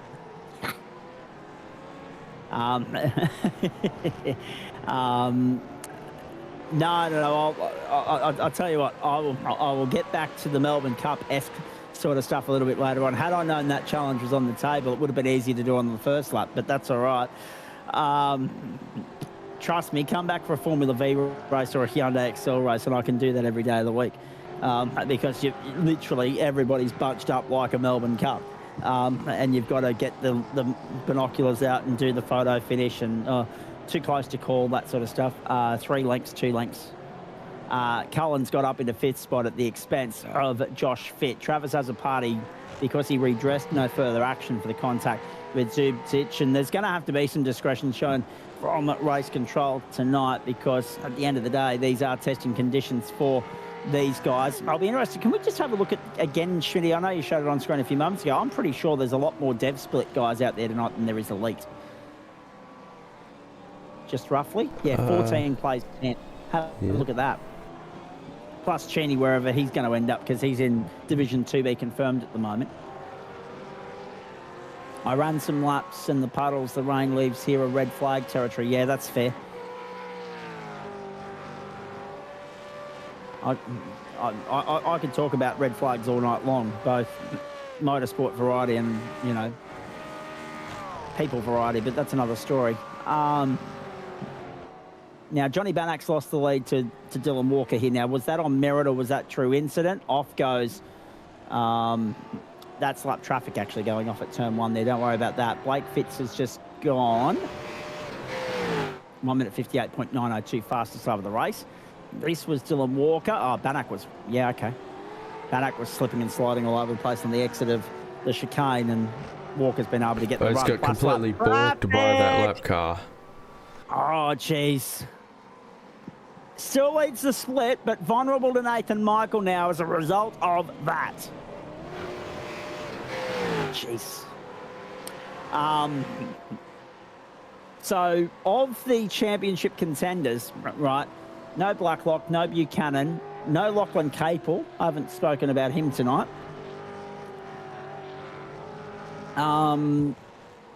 Robbie Bradbury, I have seen. He's out there. Well, he was. Oh, no, he is. He's just a lap down. That's the problem.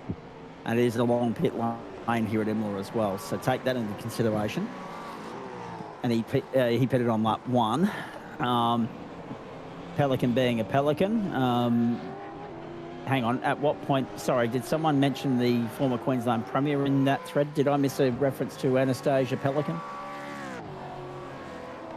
Or is there another person known as Pelican in this series that I'm not across? Johnny Boy. Gotcha. Okay, excellent. Now, sorry, there you go. I've inadvertently, I've just been able to, via way of working with the comments coming in, I've been able to tick off politics off the bingo card tonight, Schmitty. That takes some skill. Now, so I'm just having a look through. When we have a look at our championship contenders, right? Sam Blacklock's not here. Will Buchanan's not here. Lachlan Capel's not here. Darren Lobb didn't arrive in the server here after running in the TransAm. Ryan Mueller, I don't think I've seen him either. No. So that's 5. Yeah. There's a Ryan Mulder, and we know that there's a difference there. Ryan's running 12th in the championship at the moment.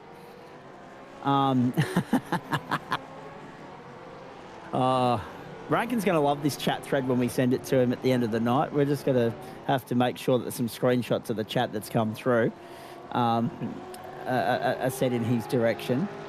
13 minutes gone of 40 minutes. We're on lap 7, ladies and gentlemen. You're watching Wednesday Night Motorsport live, exclusive and free across Facebook and YouTube on the platforms of the Gentleman Sim Racing Club. So that's at least 5 in the top 10 that aren't here tonight. Everybody else is here. I can account for Josh Fitt, Dane Snadden, Tim Nicol, Blake Fitz. I've seen all of them. Sam Cullen, Ryan Mulder, they're just outside 11th and 12th. And Robbie Bradbury. Bradbury's the interesting one because he's down in 22nd at the moment, but that puts him 8th, 9th in class. He's 15 points clear of Capel and 24 clear of Lobb. They're not in the service, so that doesn't matter. Josh Fitt's the one that he's got to be worried about, but Fitt's down in 7th and 5th in class, so I think he'll still cover that off. Yeah. 1st and 2nd. I think Buchanan's going to seal 2nd tonight as well, because he should turn up next week once he's got that issue sorted. Bradbury doesn't have a drop round to fall back on. Buchanan's going to go to 354. And Blacklock is going to gain 61. He's going to go to 489, which is 135 1st to 2nd. So Blacklock will win the championship. Buchanan will have one hand on 2nd going into next week. It's the open split where things are going to be interesting. Travis Azzopardi's just punched out the fastest lap of the race. We can see that Dylan Walker's under pressure from the leaders of the Dev split, Johnny Bannack and Nathan Michael. So 1, 2 and 3, Daylight. Ryan Mulder, top of shot. Sam Cullen in behind him. But have a look at this. They're coming up to the end of lap 8. We've picked up Blake Fitz in 9th, chasing Adam Lavis. This is a battle for outright position, not class position. Travis Azzopardi's 13th, top of shot, just came through top of shot. He is running the fastest lap of the race at the moment, 158.699. The entire field's still out there on wets. Josh Sawtell, the only retirement so far. 24 cars still running. Unbelievable. Edward Rollo there in 21st position. +1. When I have a look at the points situation here, Banach being ahead of Lavis helps him going into next week. 23 the margin there. Travis has a party. I mentioned earlier, 13th on track at the moment behind both Lavis and Banach, so that's not doing him any favours. Dale Sharp down in 15th at the moment, so the order there is relatively static. So advantage Johnny Banach going into next week at this point. If not, we'll see if you can borrow one for the night, mate. If there's anyone in the sim racing community nearby to your postcode, proximity, see if you can borrow one next Wednesday night if the new one doesn't arrive in time. Speaking of things that are meant to be arriving, Travis Has a Party's just had a moment there. You just saw him pull up and lose all sorts of speed on the exit of the left-hander. He's come back to the main straight. He's going to pit lane. So he believes he's in the window, and he should be. The 24 minutes from home, he should be in the window to come in, stop, and run through to the rest of the race. Dylan Walker to the lead and to the fastest lap of the race, 158.541. And to his credit, he's now put a little bit of a buffer between Johnny Banach, Nathan Michael and Ryan Mulder, who are second, third and fourth. Banach's got an advantage over Michael. And to the credit of Johnny Banach and Nathan Michael, for them to hold and then stick with the Dev Split, the Elite Split boys, and the lead of Dylan Walker as long as they did. All credit to them. That was a great opening stint from them. Adam Lavis under pressure here from Josh Fitt. Blake Fitt's in behind them. A three-way fight for 7th at the moment. And Snowden is another 4.4 seconds up the road. So he doesn't have to worry about these guys just yet. But Lavis holds down 2 lengths to Fitt, who doesn't have room to cough or breathe, really. He's got Blake Fitz right on his clucker at this point in time. Fitz to the inside. Is that going to work? Oh, he got out of it just in time to avoid an inside. Oh, Fitz sideways. Holy moly. Fitz leads Fitz, and somehow, with all the drift work going on there, snapped out, jagged it back from nearly 90 degrees to the right, got it back straight, washed off a little bit of speed. That'll do it the second time through. Washed off too much speed there. There goes Fitz up the outside. Fitz is going to put his nose in front. Fitz will have the inside running. No, he won't. He's going to back out of that for the moment. Change of position. 8th and 9th have swapped hands. Very lively race at the Imola circuit. I think we need to put in a request. Matt Schmidtke. Yes, Schmidt's still here, by the way, folks. He just hasn't had a chance because I haven't come up for breath the last couple of moments. The reality of the matter is, my friend, I think we need to put in a request that every server at Imola is wet from now on, because this is some of the best racing I think we've ever seen at this circuit. Yep, it certainly turned it on for us, and compared to some other races you get here in the dry, it certainly is much more exciting. Much like the real world supercars recently, you put a bit of water on and the racing just gets that much better. Exactly. It's a shame that it takes weather interference to actually liven things up. Unfortunately, it doesn't apply to all sports. We don't get to play cricket in the rain, for instance. Nathan Michael, fastest lap of the race, 158.089. So, yeah, it's a little bit anticlimactic, this one, right? Because with Will Buchanan's mechanical issue, or tech issue, more specifically, the championship reaches its climax here.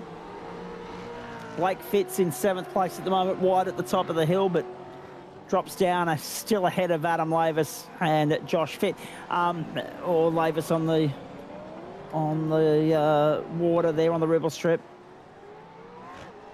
You're right, Aiden Luthwaite, good evening to you. It is slightly dry, but I tell you what, look around, there's still plenty of water to find and trip up on. It's now only showing lightly wet, but I tell you what, you wouldn't want to stray off line, Matt Schmidtke. Those puddles are enormous. No. The spray is still picking up. I don't think, given that we're already at the 20-minute mark, I don't think we get to a point where they'll even contemplate the idea of switching over to dries. No, I don't think so. I think it'll still be too wet. Maybe if the race started half an hour later, we might have got there and it'd be worth it, but this race is just looking like it's not going to dry out quick. It's drying out quicker than I thought, but not enough for us to get on some slicks, I don't think.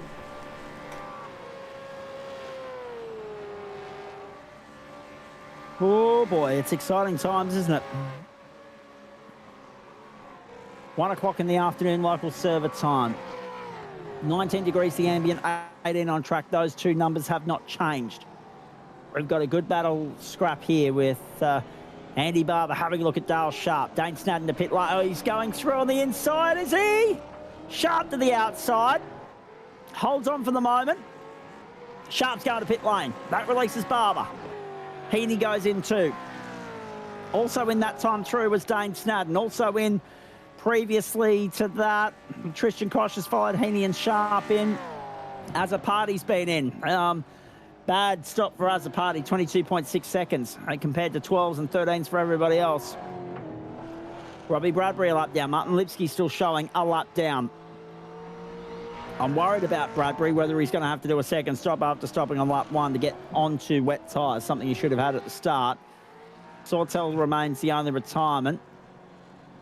And yet still we have 11 cars yet to stop at the top of the train, plus James Hardy, plus Aaron Bryant. Do you think they might be waiting to just assess track conditions a little bit closer to the pit window, to the critical number? Matt Schmidtke, not by which I mean the critical up to top up and get home has already been gone, come and went. But how far they can run this tank drive? Will they leave it as late as possible so they can make a decision based on these slowly but surely improving track conditions? I'm sure a lot of them are thinking about doing that. That's what I would do. There's not really any reason not to do it, because you're either going to leave the warm wet tyres on, or you're going to slap some slicks on if it does get dry enough. So the longer you wait, the more dry it's going to be, and you can run the risk if you want. It's definitely too wet now though. Absolutely.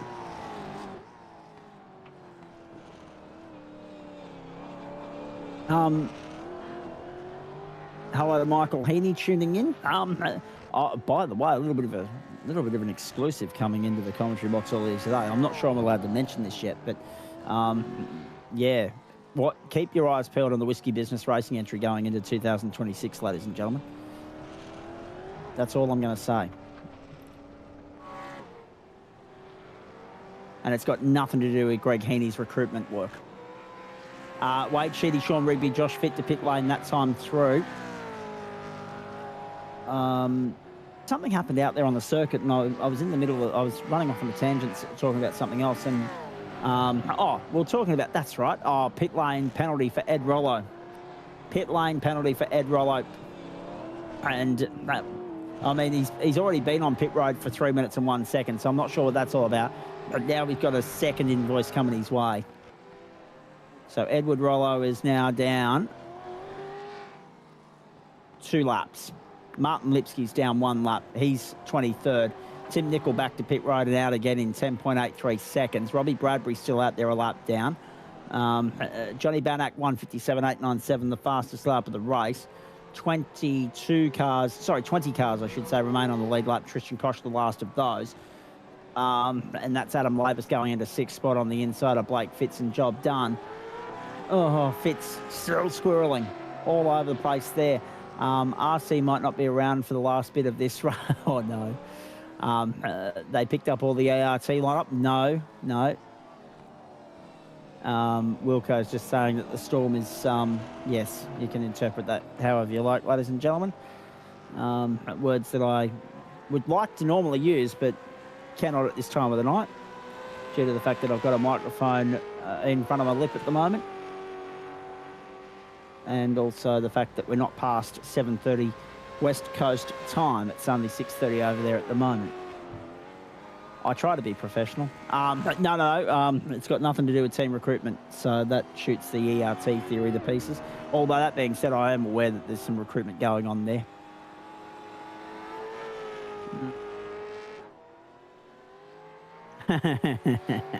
Michael Heaney knows what I'm on about.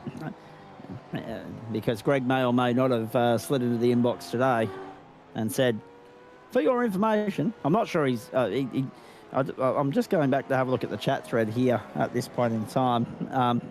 Yes, all he said was, don't hate me, but there's change coming for next season. He didn't say that I couldn't say anything to the audience, but I'm not going to.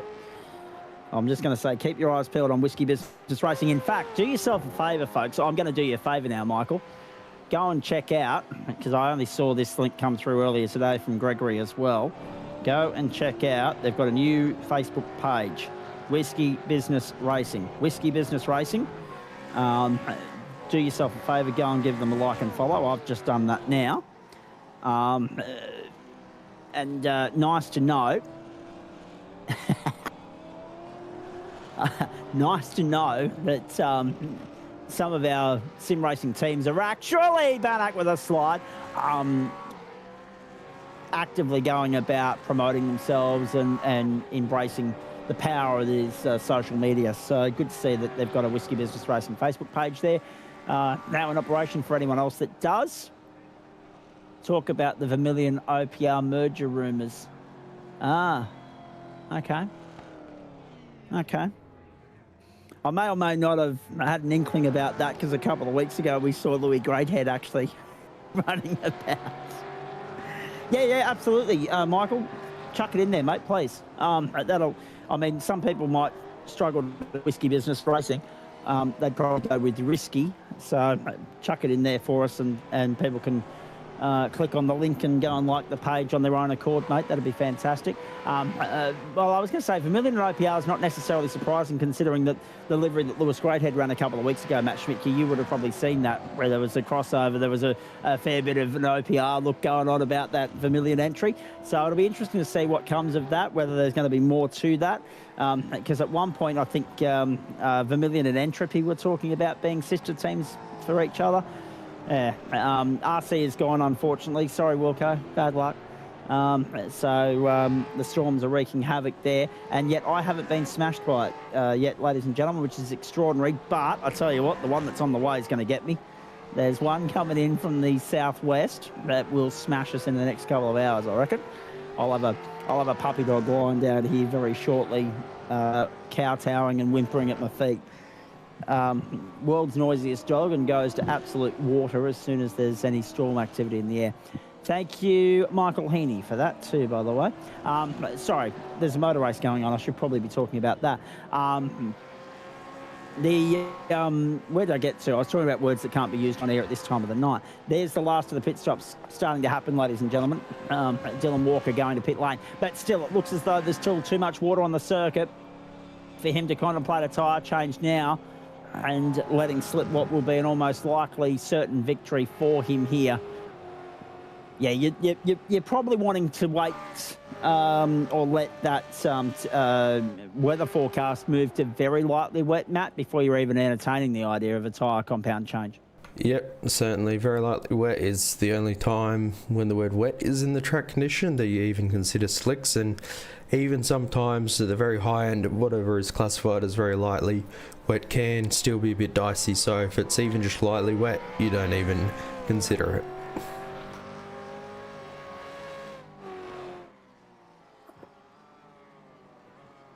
Michael, Mulder, Walker, Lavis.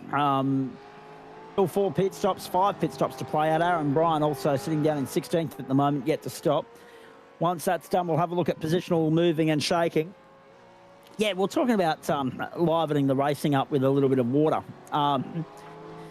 Some circuits just need that. I'm not saying that we go out there and fabricate it, ladies and gentlemen, but if that's what it takes, then do it. In some scenarios, I'm not saying it's the solution to every racetrack, to every circuit, to every series, but definitely the product here, probably better than we were anticipating tonight over 40 minutes with the supercars and the just add water element. As I said, it doesn't work for all sports. I, like many people, fearing that Brisbane's storm season will linger over into next week and ruin yet another Ashes test match or even just test match up here. It absolutely railroaded the Indian test match up here last summer. So, and we're having a shocking run. We're trying to get local sport away at the moment because of all of that. So, yes, I've covered off the Orbit drop bear stuff. I've covered off, sorry, not the Orbit drop bear, the OPR stuff. I've covered off the Whiskey Business stuff. Michael's just asking 1 and 2 out of sequence. Yeah, absolutely. 1 and 2 are out of sequence because they're sitting there. Well, they've gone longer than anybody else. That's all they've done, Michael. Mulder and Michael, they've gone on to lap 16. Everybody else has cleansed and completed their stop. Adam and Blake also yet to pit. Well, that's right. Adam Lavis, Blake Fitz. So they're the only 4 that are in contention of any sort. Aaron Bryan's out of contention. He's yet to stop. So 5 yet to stop. But that's the point, right? The fuel window here, the pit window here is so vast because, A, wet track, so you're not burning as much fuel because you're not running as many laps, because you're not going as fast. Oh, look at the rumour mill starting. It's the right time of the season for it. Look at Jay. He's having the time of his life tonight. But also because Matt Schmidtke, when you have a look at the rest of it, we're clocking somewhere around that 2-minute markup. And with that, it's only one compulsory pit stop. The fuel window will start... when was the earliest stop we had tonight outside of lap 1? We had one on lap 9. We had lap 12. Lap 8 was probably the earliest. But you probably, based on what we're seeing here, could have gone earlier than that. So we're going to get an indication here with it only being likely a 20-21 lap race, just how far you can push this.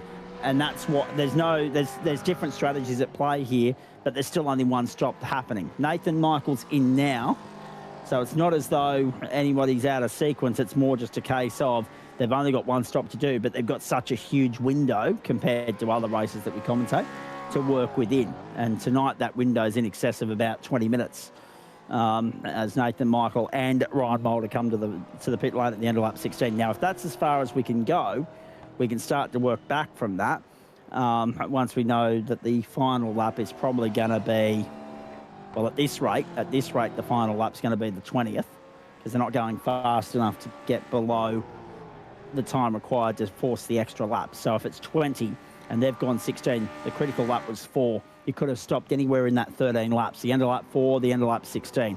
Out comes Dylan Walker, out comes Ryan Mulder. The fact that Adam Lavis is on pit lane, and I dare say Blake Fitz will follow, fills me with confidence that the fastest, the longest amount of time you could get out of a fuel tank here was going to be 16 laps. Although Blake Fitz is going for 17. Again, yes. Blake Fitz is going for 17. So there you go. He's made a liar out of me. So 17 might actually be that critical lap. So that's all it is, mate. Just different horses for courses, different. When you've got that one box to tick as per race regulation requirements, it's at their discretion as to when they pit and stop. It's not so much of a, I must say, strategy is not for me as much of a talking point now as what it was on, say, Sunday when it's a 1,000-kilometre race. But still, 20 laps around here is going to be a smidgen under 100 kilometres tonight, and what a tough slog it's been. You can still see spray being kicked up, but a lot of that standing water has dispersed unless you're really near the track edges. And that's the thing, like, you would think actually the track drainage would be better on the edges, Matt Schmidtke, but some of these iRacing servers would lead me to believe otherwise. Yeah, they claim to have used kind of the geometry of the track to work out where the puddles are, but there certainly is some interesting puddle placements on some tracks.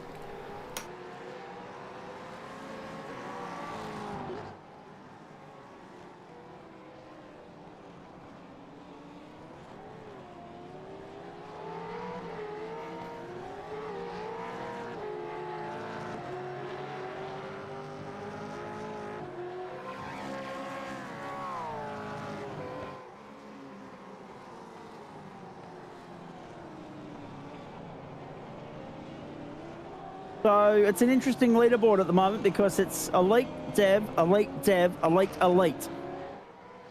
As far as the top 6 is concerned, phenomenal effort from the 2 dev split boys to start second and first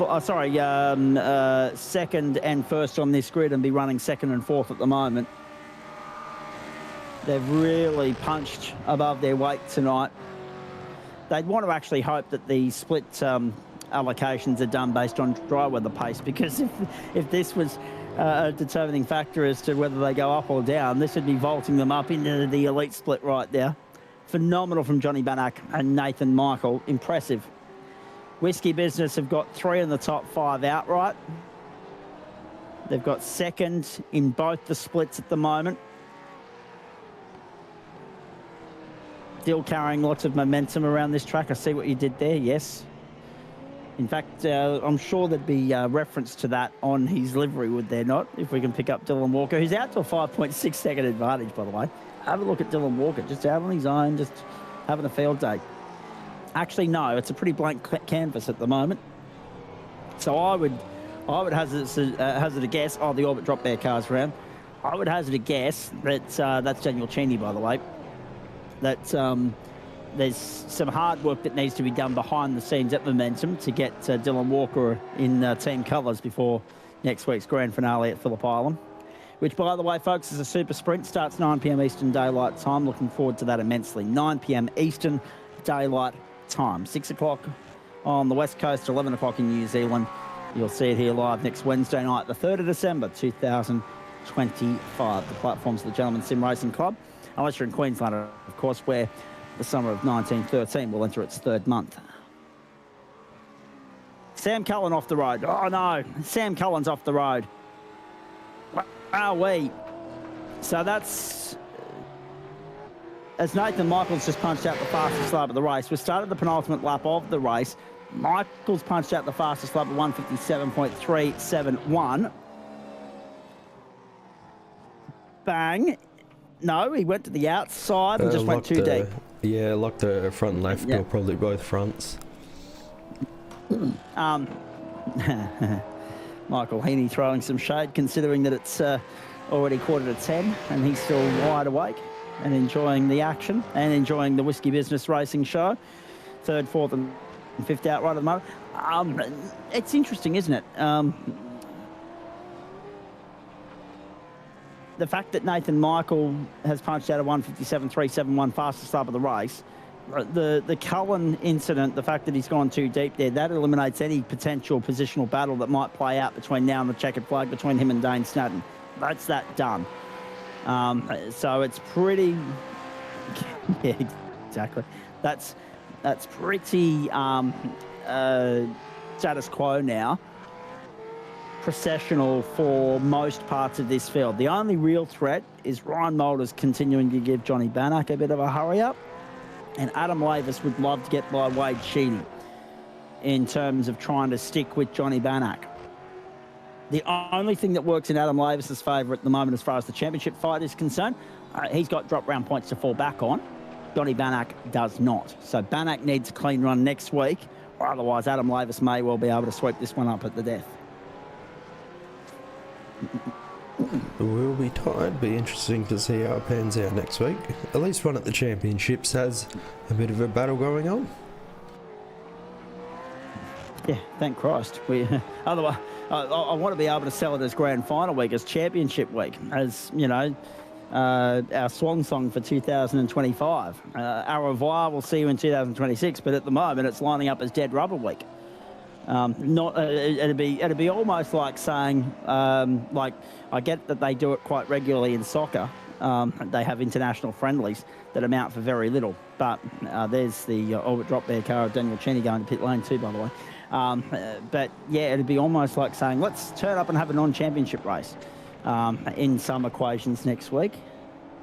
But then again, we have been discussing behind the scenes, you know, maybe sometimes we need to have more fun races. We need to have races that don't, you know, have implications or amount to something, so that we do get to have a little bit of, you know, bit more friendly fire in terms of getting the elbows out and going hard racing.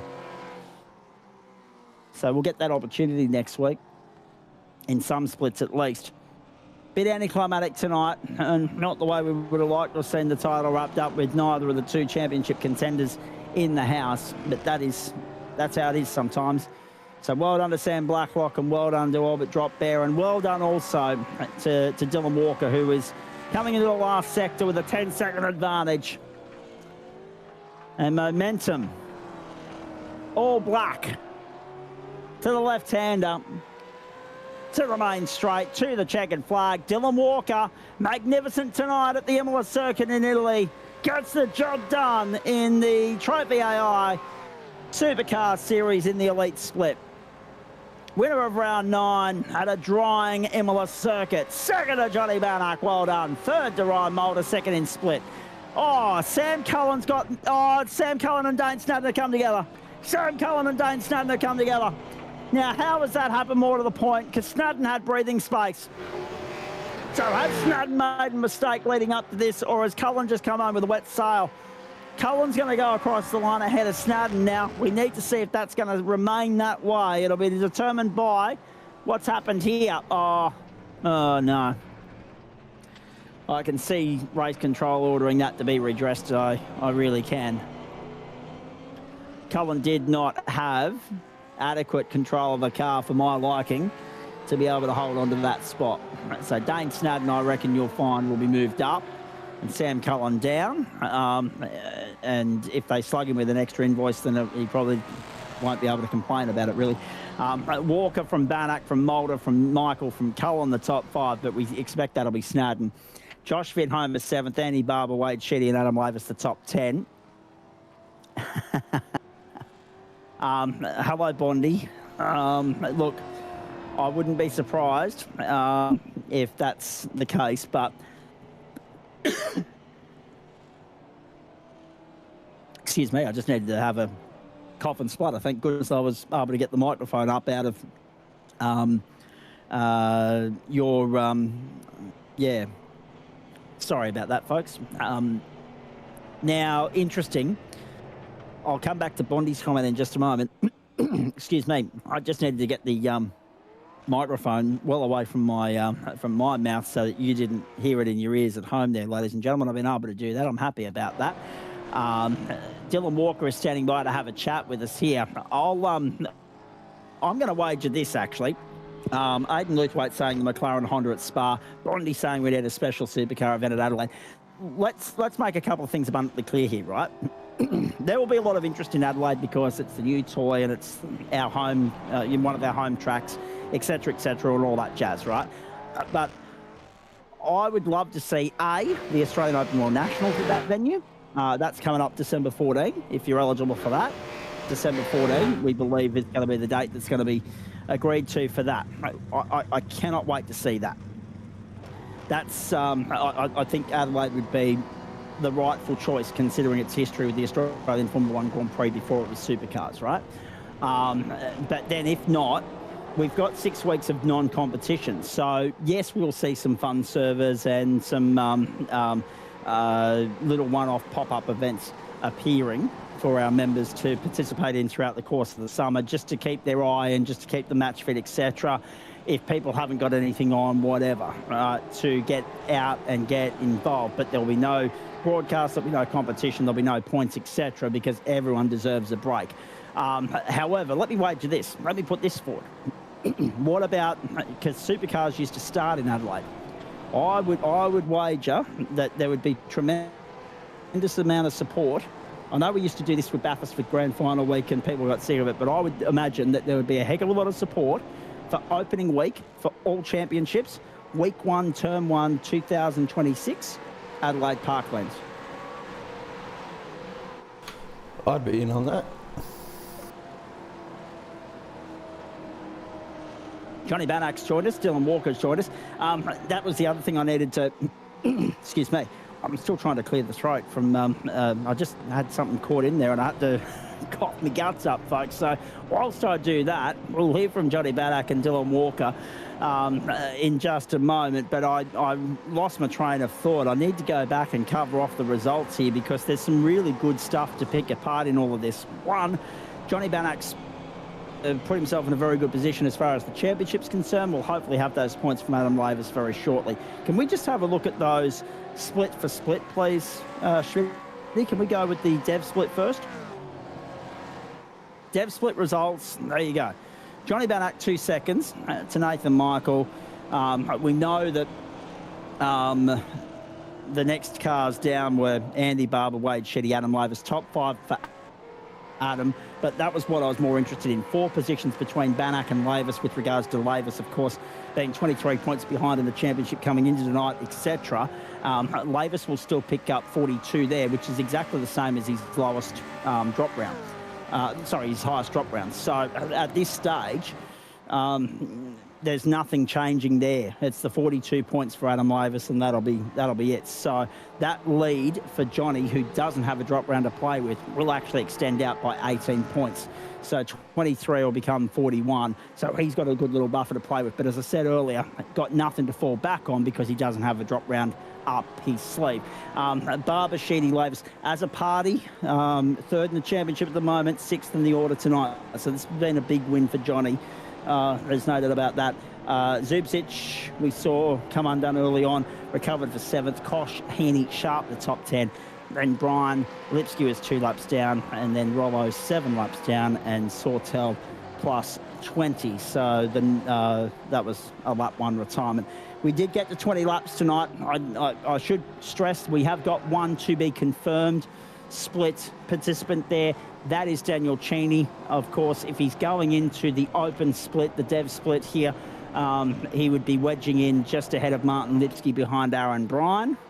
But if he's going into the elite split, if we can have a look at those now, please, Matty Schmidtke, he'd be wedging in behind Robbie Bradbury ahead of Blake Fitz. Now, on that subject, Tim Nicol was the only retirement of note there. Blake Fitz retired on lap 17, but again, 75% race distance had already been ticked off. So he should, if there's discretion shown, he should be classified. Not that it really matters, because the championship is already wrapped up. Sammy Blacklock's got the job done, and I need to get moving here too, boys, because there's a thunderstorm bearing down on us. I might lose power yet, which is not good because the front bar's currently on the 7 network at the moment, and because of the hour time difference, the 112-year delay we're on, you can just imagine that we're going to get that storm and it's going to rock through during the front bar and unfiltered rather than after, as it would have been had we been on Eastern Daylight Time, progressive and civilised. But that's another story. I'll come back to that later on. I'll have a look at the updated TransAm points have just come through too, by the way, folks. I'll get to them in a moment. The elite split standings in the supercars. Blacklock's home, Buchanan's home, pretty much got second, signed, sealed and delivered. Robbie Bradbury tonight with 8th. Done himself no favours really whatsoever with regards to all of that because of the deficit he had to Will Buchanan coming into this round. So Will just have to come out and tick the boxes next week and finish to put himself in a position there to see off the threat of Robbie Bradbury and everybody else really. There'll be a bit of positional change down the order because Fitt, Mueller, Snadden, Nicol, Fitz, Cullen and Mulder were all here, but Lobb, Capel and Blacklock and Buchanan certainly were not. So I hope I've been able to make sense of all of that. Adam Lavis will be going off to crunch some numbers for us. We'll have those, updated points for you very shortly. WBR's head man has jumped in the booth. He's here. We'll have a chat to him in just a moment. But firstly, I want to talk to the 2 winners of the 2 splits, and then we'll get to the Whiskey Business part of the post-race show. Dylan Walker, well done. I hate to play on words, but you had all the momentum and ran with it tonight as far as the elite split was concerned. Well played. Yeah, thanks, mate. I think Jay's going to have a cracky for stealing his joke there. No, it was good fun. Just managed to keep it under me was the main thing. Definitely very, very tricky out there, especially with it drying up as well. It's very hard to know when to push. But yeah, got it done in there, which is always good. And always tricky as well, mate, because particularly for you guys tonight, like you didn't start outright pole. That was one of those rare instances in which, I mean, you were 5th on the grid, but the Dev boys had the better of you in the qualifying session. They locked out the front row. You've come through from 5th. How was it in the early stages? Because it was particularly saturated, that circuit. Yes, it did dry out, but not only having to contend with the water and not knowing where you could position the car, the lack of grip was challenging with the amount of overcorrection and car control you guys had to perform. But then also trying to navigate clean overtakes on the 2 boys ahead of you, particularly Nathan Michael and also Johnny Bannack. Yeah, 100%. Obviously doing TransAm prior to, didn't really get much practice in. I think I only had like 15 minutes worth of time in the wet. And it was, in quali, it was actually pretty close between the wet and the slick. So I went with the wet in quali just so I could, use a bit more of the track. But I reckon you could have got away with the slick. So I think that's why the Dev boys might have been that little bit further up. I could be wrong though. But yeah, and then moving into the race, it was absolutely saturated, so completely had to reset how you drive the track. But yeah, no, it was a good fight. Those boys behind were very, very quick, kept me honest the whole way. But yeah, I think it was more strategy that got me there in the end. I think I was one of the few that didn't take tyres at the stop to keep a bit of temp in them. So yeah. Well, an interesting decision there with all of that as well. But you were talking about track conditions. It certainly appeared, I mean, we only saw the last couple of minutes of the qualifying session as well as we were moving across from our coverage of TransAm. I'll ask you about that in a moment too. From what we saw, there was a bit of tyre compound selection change going on at the back end of the session. So I would argue that there was maybe just a transitional phase, and the boys that have gone with the dry were rewarded for the gamble. And I'll get Johnny's thought on that in just a moment because he was the beneficiary. But damned if you do, damned if you don't, especially when you're flying blind, right? Unfortunately for a few, they took the wrong tyre compound at the start. It showed very early on that they were about 40 seconds down the road by the end of the opening lap, plus then a pit lane transit as well. But Imola, Supercar, in your eyes, weather aside, good combination or not? Absolutely, 100%. Love these things around here. Did the Scops 500 last year as well around Imola, so definitely one of the top ones on the list. I know it's a bit controversial. A couple of people aren't too big of a fan of it, but I personally really like them around here. I don't mind it. I mean, it's not everybody's cup of tea. I was a little bit worried about the spectacle we might get with the supercars, but I think the water certainly helped it. And we're saying that far too much about supercars at the moment for my liking. Sunday's 1000, again, further evidence of that. Just gone too. But from your standpoint, mate, I mean, how'd you handle the juggle as well? Because obviously the TransAm a very different car, Mexico City a very different circuit, but a win here, a podium there, been a successful night out. Yeah, can't really ask for much more, can you? Yeah, not too much practice, obviously, for the supercars, but been doing a lot of laps recently, especially prepping for the 1000 on Sunday, as you mentioned. So, yeah, it was nice to get a bit of redemption for that. But yeah, no, the combos were great, the cars were great, and yeah, it was a good night of racing. Don't worry, Jay's already stitched up in the comment thread about Sunday's 1000, by the way. But no, it was, yeah, exactly. It was a challenging sort of day, and so many hotshot contenders tripped up. I mean, you know you're dealing with a tricky sort of setup when Hall of Famer Madison Down is one of the people parked in the wall as a result of getting caught out by a little bit of standing water. The Tempest weather system, not perfect, but by gee, it's been revolutionary as far as iRacing's concerned, hasn't it? Oh, absolutely. Yeah, it definitely brings a bit of life back to the service. It was getting a little bit stale, having to do all your enduros in the dry, and you know, there was not really much uniqueness to it. Now there's a lot more variability and really brings the driver skill out of it as well. I mean, as you mentioned on Sunday, some of the big names were having some issues at the top of that puddle. It's now infamous, but yeah, to you know, bring Gizzy out into the sand trap sort of thing, it must have been pretty tricky. Well, that's exactly right. You must pinch yourself. Yeah, I mean, we all found out Saturday afternoon, Saturday night that he was going to be in the house. You must pinch yourself that you're able to go out there and go toe-to-toe with former Supercar champions, current Supercar contestants, guys that are doing great things in the real world as well as the sim world, mate. I mean, to have Gizzy there was a big draw card. Kostecki's been a regular throughout that campaign with the Enduros, with Jared Philsell, Andre Heimgartner's in there, Macaulay Jones. And these are all guys that you guys would love to be able to emulate in the real world, but obviously lack of seats, lack of availability, lack of budget, all those other different factors do contribute. But to have them come and play in your playground, it's a pinch me moment, isn't it? Yeah, absolutely. It was definitely very, very cool to share a track with those boys. Shame that I wasn't up the pointy and able to fight them, but yeah, it was really, really cool to see those guys up there and doing their stuff and kind of showing that the sim guys can hang with the real world guys as well. It was definitely really, really cool to see. Talk to me about the winning margin here, mate. Let's turn it around to talk about what we've just witnessed at Imola. The top two in the championship not on the grid. You've got to take those opportunities when they're presented to you. You hit all the markers tonight, 10.3 seconds. Probably a fair reflection of the dominance that you had throughout the course. Once you found clear real estate, once you found the front of the field, 10 seconds is a fair reflection of the pace that you had over the field. I mean, on the last lap alone, 0.6 up on Ryan Mulder, a second and a bit up on Johnny, and half a second up on Nathan Michael, who were the next three cars in the running queue. Once you got into a groove, it looked as though you had complete control of that.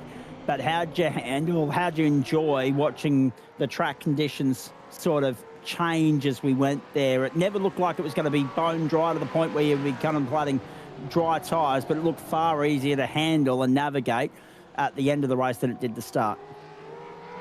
I'm glad it looked like I was in control, because it definitely didn't feel like it while I was out there. But yeah, I mean, it was a lap by lap thing, you know, as the water comes up, you know, you got so much more track that you can kind of use, and yeah, it was definitely tricky. I'm glad I got to the front as well, because the spray was really, really terrible at the start. So having that extra visibility is definitely something that isn't really spoken about enough. Clear track, not only, you know, you got real estate in front of you to drive into, but you've got way more visibility as well. Indeed you do. Now, we've seen you in the TransAm. Mexico, great result there, and a good race-long scrap as well. Talk to me about how much you enjoyed that tussle, because at one point there, I mean, we were looking at you guys hoping that you could latch on and sort of stick with Andrew Dyson, but he's just been in a completely different league this term. Yeah, Dyson's just at another level in the Transams. I'll need to have a look at his telemetry or something to figure out what he's doing. But yeah, I'm spewing at the pit stop. I got a slow down at the first sector, which kind of dropped me a second behind second place there. So wasn't really able to hang with him. Caught him towards the end. Turns out you can cut a lot of that track without getting a slowdown or a 1X. So really abused the track limits to catch back up to him. I reckon if I had one more lap, I would have had a proper crack at him. But it is what it is. Still very happy with third. And so you should be, mate. What does the racing schedule look like between now and the end of next week? I mean, obviously, the major ASRG stuff's done for the term. The next time they're on track, we're already parked up and gone for Christmas. Phillip Island next week in both these cars, but I could imagine the only trip up there is that they're very different cars. So jumping from one to another and adjusting your driving style accordingly, even though it's the same circuit, that will still be a process that you have to go through. How do you go about that? Yeah, 100%. I definitely feel like it'd be more of a challenge to go from the Trans Am to the Supercar if they're at the same venue, because all your markers will be different. So yeah, it'll be definitely looking forward to it. Hopefully I can rock up if work allows. But yeah, it'll be, it's an awesome track. It's Phillip Island, so it'll be really good in both. Yeah, well, that's exactly right. Are you going to pop up and have a run, have a steer anywhere else, in anything else between now and then, though? Yeah, if work allows, man. Unfortunately, I'm pretty busy these coming months. So yeah, I'll try and come in and have a dip when possible. But yeah, unfortunately, it's not looking very likely that I'll be around all too much. And just while I'm thinking of it, how are you enjoying being immersed within the Momentum stable? How's that working for you? Yeah, no, can't credit the boys enough. Definitely really nice to have so much support behind me for probably the first time, really. So yeah, they big shout out to Jack Lakovich, JV. Yeah, he's done quite a bit for us, including getting me the PS 1000 drive, which is really awesome. But yeah, no, credit to him, credit to the whole team. Really impressed with how they go about things and all the support they've provided. Adelaide, part of our server from probably as early as next week, if not the week after, whenever iRacing drops the content. They're teasing the current or the upcoming content drop at the moment, so you know it's imminent. I just put it to the boys there. I know there'll be obviously heaps of servers go up and practice sessions and unofficial races and whatever else between now and when we start next season. I've just put it forward to Matt Schmidtke, and I reckon it'll be taken to committee level. Would you like to see opening week in Adelaide next year for the platforms of the GSRC? I don't see why not. I mean, it's an awesome track. I've been hanging out for it for years, so I never actually thought it'd come to the sim. The fact that it is here is really, really exciting. I'd even query if you do a Adelaide 500 to open the year, like do a little enduro one, get some real mileage out of it. But, Okay. yeah, I don't see why you'd save it. You know, everybody's going to be doing their setup work and practice for it as it is at the time. So it just gives, I'd say, you draw a pretty big crowd of the people who are doing stuff like Scops and Pro Series and all that, who are, you know, looking for somewhere to test the cars and the setup. So might as well get that draw of a crowd in. I love this time of year, Dylan, because I can sit here and plant seeds and ideas, and they'll either flourish or fester. It doesn't matter, because then it's feedback that just heads straight in the general direction of our committee, and I stand aside and leave it with them. I take no ownership of it. I just start the conversation happening, and they do the rest. I get the easy part. But when you say 500, do you mean in the traditional sense 2 78-lap races, I think it is, or would you go all in one enduro? Oh, you'd have to do 2 75-lap races unless you get co-drivers in it, but you'd probably want a bigger grid. So, yeah, go the traditional 2 races, and even if you just do one of them, maybe, I don't know. But I'll leave it up to you guys. You guys are the brain trust. I'm just spitballing. I don't know. I'm right there with you. I'm all for it. As I said, because the idea was only put forward. One, Craig Bond couldn't help himself. He's put it in there and he said, "Oh, we need to do something in Adelaide in the off season." And I'm like, no. There will be something done. Don't worry about that. We don't just down tools for 6 weeks. There'll still be, you know, unofficial service going up and all that sort of stuff. Non-championship fun events, whatever. But if we're going to launch 2026, may as well do it with the big, you know, song and dance, if you like. Mate, well done. Great performance tonight. Looking forward to seeing what you bring to the table when work allows you to be here throughout the course of the next week and a half as we round out the season. Anyone you want to thank before we let you go? Yeah, big shout out to the Momentum boys, as I've already done. You guys in the Combox for putting it on, and all of Race Control for all their hard work. A lot more goes into it than comes across on the stream, so really appreciate it from you guys. Exactly right. Well done, buddy. Congratulations. Great result on the winners list in the Supercar series. Well played. Cheers, Zach. Catch ya. From Dylan Walker, let's go to the Dev Split winner and a very vitally important win as well for you, Johnny Bannock. Good evening. Congratulations. Great performance. I'm having a look at the international flavour of this grid. We have the South Africans in the TransAm. We've got the Europeans here in the Supercars, mate. So it might be actually a good afternoon. But well done.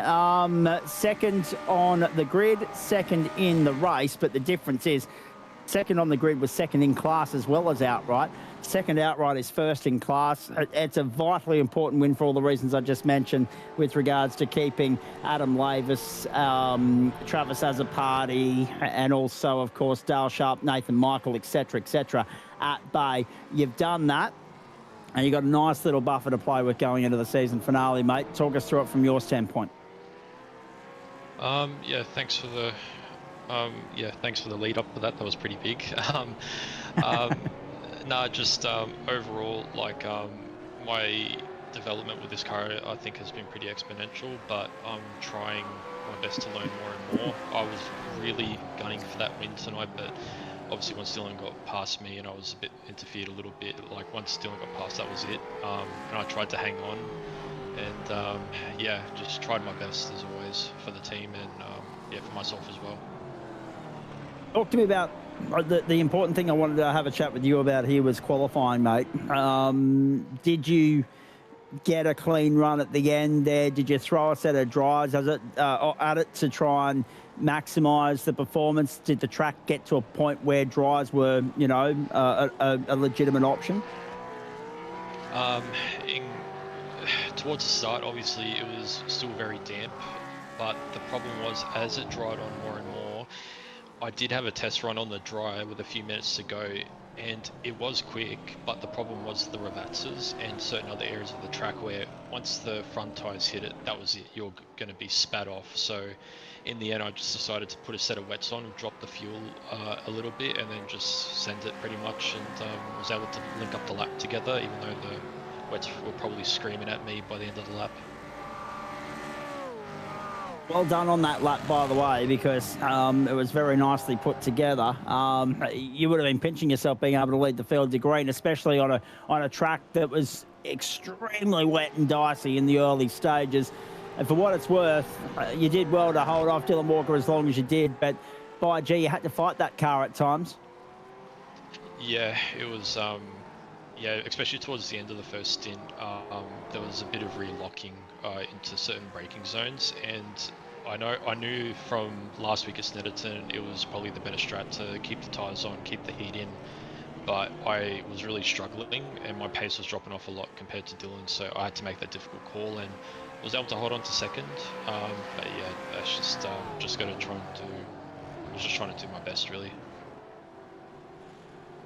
Indeed. I mean, obviously the other point as well, mate, Nathan kept you honest all the way through there. It was a solid drive from him to second. At any point, did you feel nervous, or did you conversely feel as though you had it under control, you had it in your lap, and you just had to go out there and meet your markers, keep it straight, and tick the box? I think mainly when I put the new tyres on, that was when I was pretty scared. But then once I saw them on the pit exit, I just had to, you know, take a couple of meters out of my buffer in the braking zone and just make sure I got there in time, which I did, thankfully. But yeah, in all honesty, Nathan was just literally hanging in my rearview mirror for most of the race. So yeah, no, it was just pressure all the way through just to even hold position. So yeah, even good job to him and good job to Dylan as well. Indeed it was. Talk me through pit strategy, because we were getting asked some questions whether the Whiskey Business Boys were off sequence. No, it wasn't the case. It was just we had a very large fuel window to play with. That was a moment there where you nearly ended up on the grass, pushing it to the limit on the end of the main straight there, John. But talk to me about pit strategy from your standpoint. Could you have pushed it any further if you wanted to? In terms of fuel, yes. It was just the tyres and the balance of the car, which was really, really putting me off a lot. So that's really what was the deciding factor for me to take up the new tyres, even though I knew the warm-up period was going to be brutal. Yeah, and I'd imagine more so on a cold track and on wet tyres as well, mate. Oh, it was like wrestling a slippery pig or something, man. It was just a new beast, that car on cold tyres on a wet track. Thoughts now on what we do next week, because it's the triple sprint, the super sprint, triple treat, Phillip Island, final round. You've got a small buffer to play with. But again, as we mentioned, you can't rest on your laurels. You haven't got a drop round to fall back on. When does the planning and preparation start for Phillip Island, and can you go out there and secure this title? Yeah, pretty much my prep will probably start as soon as I can, within reason, but I do have to take the misses away for the weekend, but I plan to be as prepared as possible for the race. And my mentality, just like tonight, was, you know, keep the pressure on myself and not let myself be comfortable at all, especially in those wet conditions, but just in the championship in general. All right, mate. Hey, very nicely done. Any other racing for you between now and next Wednesday? I know the weekend's off limits, but what about in the meantime? No, I need to have some rest after a pretty brutal week with these cars, so I just need a bit of time. So no racing, but just prep overall in general, yeah. And same question to you as opposed to Dylan Walker. Adelaide, round 1, next season. You feeling it? Bring it on, mate. It'd be an awesome little event. I reckon, to be honest, don't make it 2 78 lap races, make it the full 500, get the teams together and make them work harder, in my opinion. We do realise that if we do that, we probably need to make the opening round a Sunday afternoon or a Saturday afternoon as opposed to a Wednesday night. But hey, we can work with that. With enough time to plan it and prepare it and give everybody notice that, yes, this is what we're doing, I'm sure we could make that happen. I'm sure we're not the first organisation or club to think of throwing that format at everybody as well. It'll be the talk of the town once we get going on the streets of Adelaide. in a couple of weeks' time. Good to catch up with you, mate. Congratulations, well done. Tick the boxes tonight. Solid drive, stayed out of trouble. Couple of hairy moments, but none that resulted in you ending up pointing the wrong way or damage on the car or anything like that. So considering how challenging that track was to drive on at times, solid effort from you. And by the way, not lost on anybody that the only Moth Holden livery that you could possibly go with that would look appropriate on a Chev was the one you went with. So nice tip of the hat to the legend as well. You're going to have to thank Leith for pulling that together very quickly over the past night. He was the one that created that beautiful masterpiece of a car and livery. Was that through suggestion from you or request from you? No, it was from the team in total. To be honest, we realised that people like Alan Moffat are absolute legends. So yeah, just wanted to commemorate him and obviously run a sick livery like this. I hope to get to do it more often, but hopefully in more pleasant circumstances. Absolutely, mate. Congratulations. Brilliant performance. Well done to the team on the livery, the throwback to 1986.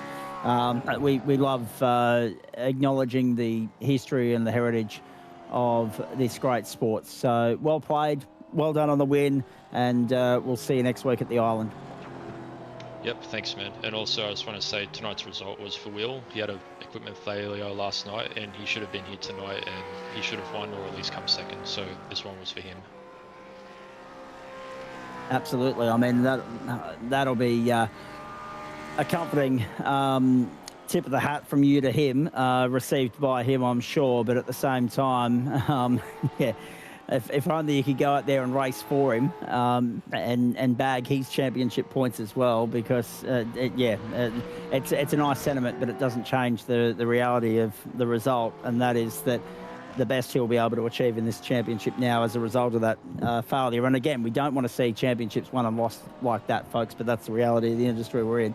Yeah, the best he can achieve now is second next week, and he'll come back with vengeance, determined to secure that as well, I'm sure. Thanks, mate. Well done. Thanks, mate. Take it easy. Nathan, Michael and Greg Heaney now here with me as well. Hey, Nate, well done. Pole position, not bad.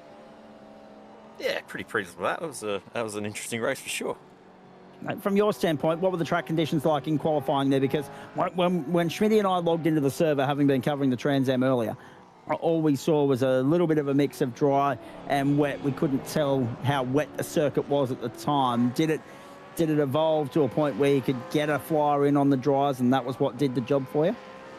Yeah, absolutely. So I qualified pretty well on the wets, and then I thought, the track's drying up fast enough, but I need enough time to, heat the tyres up. So yeah, just kept plodding around on slicks for a while, and then last minute managed to snag a lap, and it was a good one. And that meant that you and, as I said earlier, Johnny Bannock got to lead the field to green. It's rare that we see a dev split front row in a 40-minute race. Normally it's an invert sprint race that is more likely to produce that sort of scenario. But how dicey was it out there in the early stages, mate? I mean, I know in the grand scheme of things it's going to say you lost 3 spots on where you started, but really you only lost 1 per split. And the other 2 were, of course, elite guys coming through. But just how testy and challenging was that opening stint?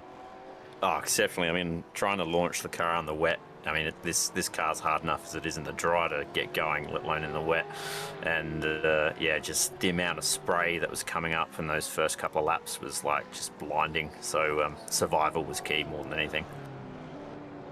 Indeed it was. Talk to me about when you realised that obviously being first and second, you had a little bit of clear air to work with based on your split, right? Because obviously it's not something we're terribly focused on with the other guys, but you know the importance of racing within your split. Yes, the outright result's great as well, but really you're out there racing the guys that are in your split. So to start, as far as championship points allocation is concerned, so to start with a bit of an advantage on those guys, that was a tremendous leg up from the outset, and you were able to run with that and consolidate as well. Yeah, I mean, tonight I wasn't even thinking with that mentality of racing within my split. I guess the wet is the great equaliser for me, and I do like a car that's a bit tail-endy and nervous to drive, and when the conditions suit, I usually come up and shine. I was going to say, the weather, I feel as though the weather livened this one up quite nicely tonight. We enjoyed that. It might be a case of we have to go in and pre-select venues that are going to be best suited to throwing the wet weather model at going forward, because some venues actually perform better with the wet weather thrown in for good measure than others. And this was certainly one of those. From your standpoint, strategically, pretty much straight down the line. You followed, Ryan Mulder followed you into pit lane. Johnny was on a slightly different strategy. But we were getting asked questions by Michael, actually, Greg's brother. We were getting asked questions about whether you guys were on a different strategy. No, it was all one stop for everybody. You guys just ran the tank far drier than everybody else. Yeah, that's right. There was no strategy for me involved. I really wanted to see how the track evolved and have enough fuel in the tank in the event that it did go dry to put slicks if required. But as it turned out, definitely not dry at all. No, and it didn't look like it was anywhere near getting close to the mark either. Probably would have needed another 20 minutes or so. And we just didn't have that luxury tonight. Mate, I want to talk to you about the importance of that result, though, with regards to next week, right? So, in fact, we can show the points up on screen now. I think Adam's already punched the numbers for us. Matt Schmidtke, if you don't mind, the open split, the dev split. Johnny Banach, 440 plays. Adam Lavis, 399. That's confirmed. We knew it was going to be 41. That is confirmed. That is fact. Lavis has got 42 points to play with up his buffer, up his sleeve, which would put him to 441. So it's not enough to rest going into next week. Adam needs to turn up, and Johnny's got nothing to lose either, because he needs to bank points next week, considering that he hasn't got a drop round to fall back on. If both of them were struck by a power outage, all right, and not able to line up, or a mechanical issue or whatever, Adam Lavis wins it by 1 point. However, it's not done for anyone beyond that either. Dale's there, 359. Nathan's there, we're just talking to him, 330. And Trav is there on 381. Trav's an outside chance jumping up the order should something go awry for Johnny or Adam next week. But what sort of a role do you have now, Nathan, with regards to A, trying to catch Dale sharp, but also trying to keep Trav, who didn't have the cleanest of runs tonight, trying to help him stay in third spot there at bare minimum to secure a podium finish for Whiskey Business in the title race. Whether that helps you get past Dale or not. He's got 22 points to catch Trav. He's got 29 over you. And we know that it's a super sprint next week. We know there's invert grids, a lot to play for, and a lot of potential drama and carnage, because it is Phillip Island as well. So what's the plan of attack going into next week? Oh, that's a good question. I mean, for me, I think I just want to keep it clean. I've had a bit of a bad luck with equipment the last couple of weeks, and just recently got a new headset, so my pace might come back a little bit. But yeah, I don't think enough to be able to recoup the lost 4 weeks that we're getting around in the wrong equipment for me. But yeah, I guess if push comes to shove and Travis needs the points, we'll give him a hand. Although, surely you'd also be mindful of the bloke that's directly behind you. 15 points, he's your teammate. You'd love to keep the boss at bay, wouldn't you? Oh, I don't know about that. I think Greg's more than able to answer that. Of course he'd love to keep me behind him. Why wouldn't you want to get one up on the boss? Exactly. A little bit of bragging rights at stake there too. Nate, what does the rest of the racing week look like for you, mate, before we get to Greg and get some feedback from him on the night that was? What is what's the plan of attack? What's the schedule look like between now and next Wednesday? And what are you most looking forward to about Phillip Island from a driver's standpoint as well? Rest of the week, I'll probably jump on Friday for the Indy Lights, because now I've got my headset up and running. It's worth giving it a go again. And yeah, in the lead up to Phillip Island, I guess I'll just try and find a nice stable setup that's quick and yeah, run with it and get a bit of more practice than usual. All right, mate. Hey, terrific to catch up. Well done. The Whiskey Business Racing stable fared fairly well this evening, despite the challenges presented by weather, and it was good to see you out there having a run. Well done on the pole position, the bonus point that goes with that. And a first for you as far as I can see with, well, particularly in wet weather, but definitely as far as the outright results are concerned as well. So well done on that, and we look forward to catching up next week. Thank you, Zach, and thank you for everything. I know, you're most welcome. I'm just having a look through. Previous best, a fifth and a fourth, sorry, a fifth at Detroit Belle Isle, backed up with a second at Sandown. The best two qualifying results before tonight, which was, of course, a first. So not only was it your first split class pole of the season, but also outright as well. So well done. Greg, let's have a chat with you before we wrap this baby up and get on out of here. I've done 4 overtime shifts covering for other people on a Wednesday night in the last 5 weeks, so I'm looking forward to having next week off. But it'll be hard not to tune in and have a look at Phillip Island, I must say, because that's setting up to be an absolute pearler, even though the contest is gone as far as the elite split is concerned, and also TransAm. The dev split is still alive going into the final round. We'll talk about your teammates in just a few moments' time, knowing that Trav and Nathan are right there within the vicinity, and one of whom is in a particularly good spot to wrap up a season podium. But it looks as though it's going to be a case of something goes wrong in order to make it 3 Whiskey Business Racing cars in the top 5. But you've got good breathing space over Tristan Koch out of all of that as well. He's sitting there on 273 points. Everybody else too far back to worry about. But from your personal standpoint tonight, sum it up for me, mate. What did you make of that 40 minutes, that challenge that was the wet weather at Imola?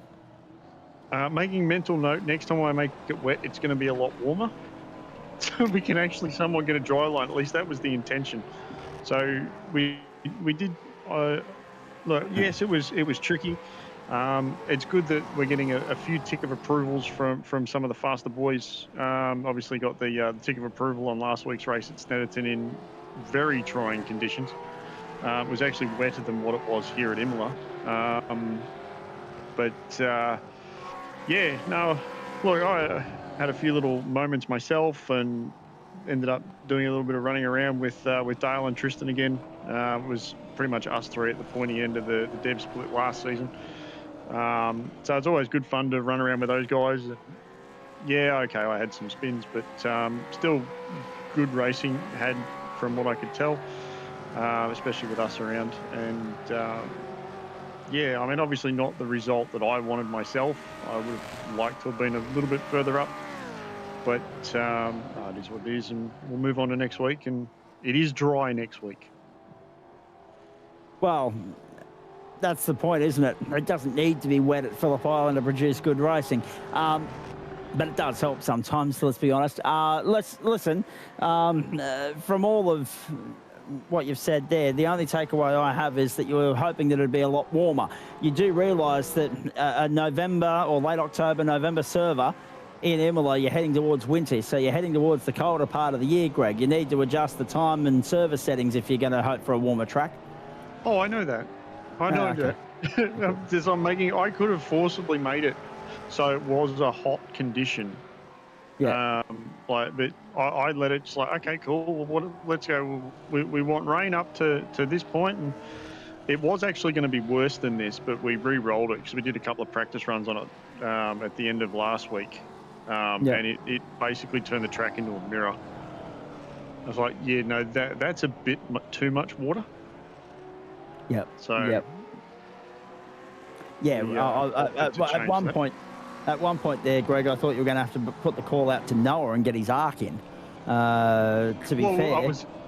I was actually joking with Dale at the start because Dale and Mav were both over in our Discord, and were making comment of just how much spray there was at the start. And I said, well, we could have had it. I said to him, I could have made it like it was at Imola a few years back for the Formula One, where it was underwater.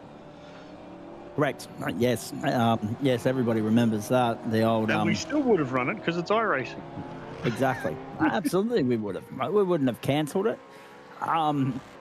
Actually, you have to feel sorry for Imola, don't you? Stepped up to the plate to rescue the season because of, the old spicy cough a few years ago. Re-earned a position on the calendar and still lost a race out of all of it because of circumstances beyond their control. Natural weather disaster.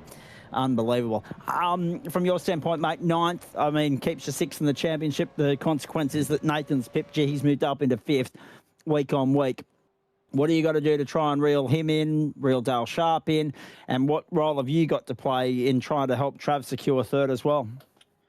Oh, look, the pace that Trav's got at the moment, I don't think I'm going to be much help to him, and except for maybe being a cork in the bottle for anybody that he's battling that may inadvertently get caught somewhere behind me. Look, if I can catch Nathan and get past him and somehow manage to snag an extra few points to jump him at the end, I'll mark that off as a win. But no, I'll do what I can to help the boys get slightly higher up on the overall podium. But yeah, I know Trav's pretty. I wouldn't say gutted, but a little bit disappointed with his end result tonight. He obviously had a couple little trip up moments, and Michael coming in with the papaya rules. Yeah, no, it's black and blue at this point, but it's going to be a different colour next year. Now, there is the hint within what I was saying there earlier when I said watch this space with regards to Whiskey Business Racing and next season, by the way, ladies and gentlemen. Greg just dropped the hint. It's got nothing to do with team mergers or checkbooks or Greg's negotiation skills. He just dropped the hint there. And you may have seen an inkling of it on Monday night, by the way. Yes. Monday and now night? I'm being told to shut up. Kind of. Yeah, kind of. Thank you. Exactly. And now Michael's telling us both to shut up, so that's good. Hey, listen, before we do get into any sort of trouble, rest of the stable, mate, how are we looking for the rest of the week? Well, we're on Porsches tomorrow night with Dale and myself. I believe Trav might be jumping in to turn some laps with us as well. I got to check with him, but apart from that, as Nathan said, he's going to jump in and turn some laps in the IndyCar on Friday, and then back for GT3s on Monday. Indeed, and we're looking forward to grand final week already. Now, as the main man of the Supercar series, do you like the fact that Bondi planted the seed and I've run with it? Obviously every man and his dog's going to want a piece of the Adelaide Parkland Street circuit when it drops in a couple of weeks on iRacing. Nicely dodged there too, by the way, Greg, on the replay. But also, we're out of season by then. Surely that's the place where we start 2026. Oh, look, I'm sure we can potentially wrangle something in the in the schedule of everything, and we've already started working on a draft for series for next season. So I'm sure we can work something out to potentially have Adelaide as the opening round and just park all of the transporters there. Yeah, exactly. Every single category. GT3, GT4, Formula V. Oh, wait, hang on. No, they're not guaranteed. Toyota 86s. Oh, wait, they're not guaranteed. Porsches and whatever else we're going to offer up. It's going to be fantastic. The more the better next term. All eyes will be on that circuit over the next 4 days if you're a fan of real world Australian motorsport, and only because there's no test match on between Australia and England. The Seven Network kind of had to schedule it that way, didn't they? Otherwise they would have been torn between whether they were going to show the supercars or the cricket on the main channel.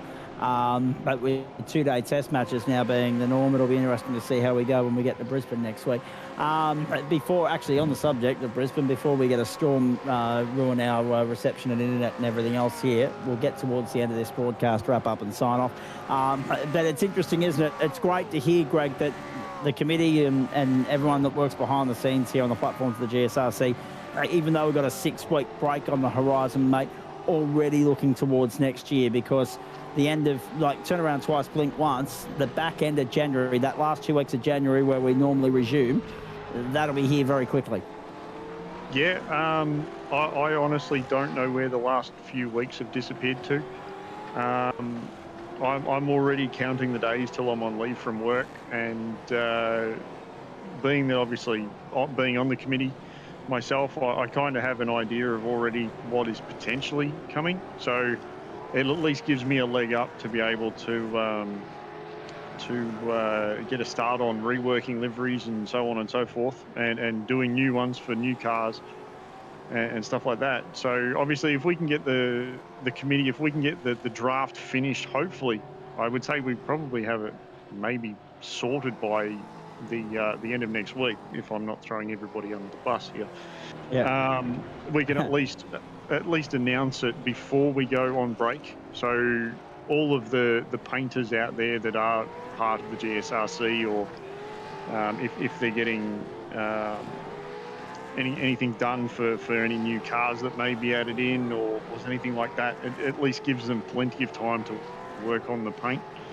And being that the ones I'm doing currently are getting that little bit more intricate, they do take a little bit more time. And I know particularly the boys over at Orbit have got some very nice looking livery and some paintworks on there. So I wouldn't want to know how long those things take. So I think the more time we can give guys like that, the time they need to get stuff done, we'll end up with some very nicely presented race cars for week 1, season 1, 2026. Indeed, it cannot come quick enough. Although that being said, like most of you, I too am looking forward to the break and looking forward to the opportunity to rest the vocal cords. There's no doubt about that. Been a very busy couple of weeks, Greg, because I've been here for Yeoman 3 times in 5 weeks. Tyson Broad, let me get back to that gentleman in a moment. I've been here 3 times in 5 weeks for Yeoman. I had to cover for Sandman last week. We had the 1,000 on Sunday. So I'm getting a lot more miles out of the seat and out of the commentary headset at the back end of the year than I was envisaging. But we do it because we love it, don't we? So on the subject, thank you to Tice again for covering last Friday night. He's welcome back any time. With the Indy NXT series and everything else. He doesn't want Indy NXT, he wants straight up main game IndyCar back, but judging by that comment. And considering that I'm hearing murmurs with regards to St. Petersburg, one of the great IndyCar circuits, being on its way to iRacing, and hopefully I think there's 1 or 2 others that are not yet on iRacing that are in part of the IndyCar tour. That cannot happen soon enough. I know there'll be a lot of people jumping around Miami when it drops as well around the same time as Adelaide. But again, it's not an IndyCar circuit. It's a Formula E circuit. It's a Formula 1 circuit. But now it's going to be an iRacing venue as well. So we're looking forward to all of that. That content drop is not too far away, Greg. They're starting to tease things. They've already spoken about, oh, there's your moment. There we go. We did stay on there long enough to replay that for everybody. Through the grass, through the chicane, but at least in one piece. Yeah, and I was advised by Dale Sharp that I can't park there, and my excuse was I was waiting for a mate. Dear, trust Sharpie to throw you under the bus. Well played. No, he's going to have a great week too with Speedway and everything else in South Australia. The epicenter of Australian motorsport at this time of the year, it would seem. But yeah, content drop coming up. You know it's close when they start putting updates out on their social posts with regards to what's in the content drop. Even though they've given out the newsletter and the editor's email and all that sort of stuff, you know we're on the cusp. It's probably next Tuesday, Wednesday night that all that content's going to arrive on our doorstep. Yeah, and I know I can't wait. I'm to be honest, I'm just hanging to watch all of the American overseas drivers have a crack at Adelaide and end up in the fence. Yep. Because it's just going to be too funny. Yep. There'll be some good replay reels coming out of that, I'm sure. It'll be fantastic. Anything else to add, mate? We've already given a little bit of a carrot dangle, a teaser towards next year. I don't think there's any other boxes yet left to tick. No, apart from thanking the current sponsors we have on the cars. So we've got obviously Bowens, Timber Truss, Project X, Waste Options, and we've got Sony on there as well because Scully works over at Ryan Mulder. Scully works over at Sony, so we've got them on the headlights. Can't see them really today because obviously we're driving around the headlights on, but and obviously thanks to you boys here in the Combox as well.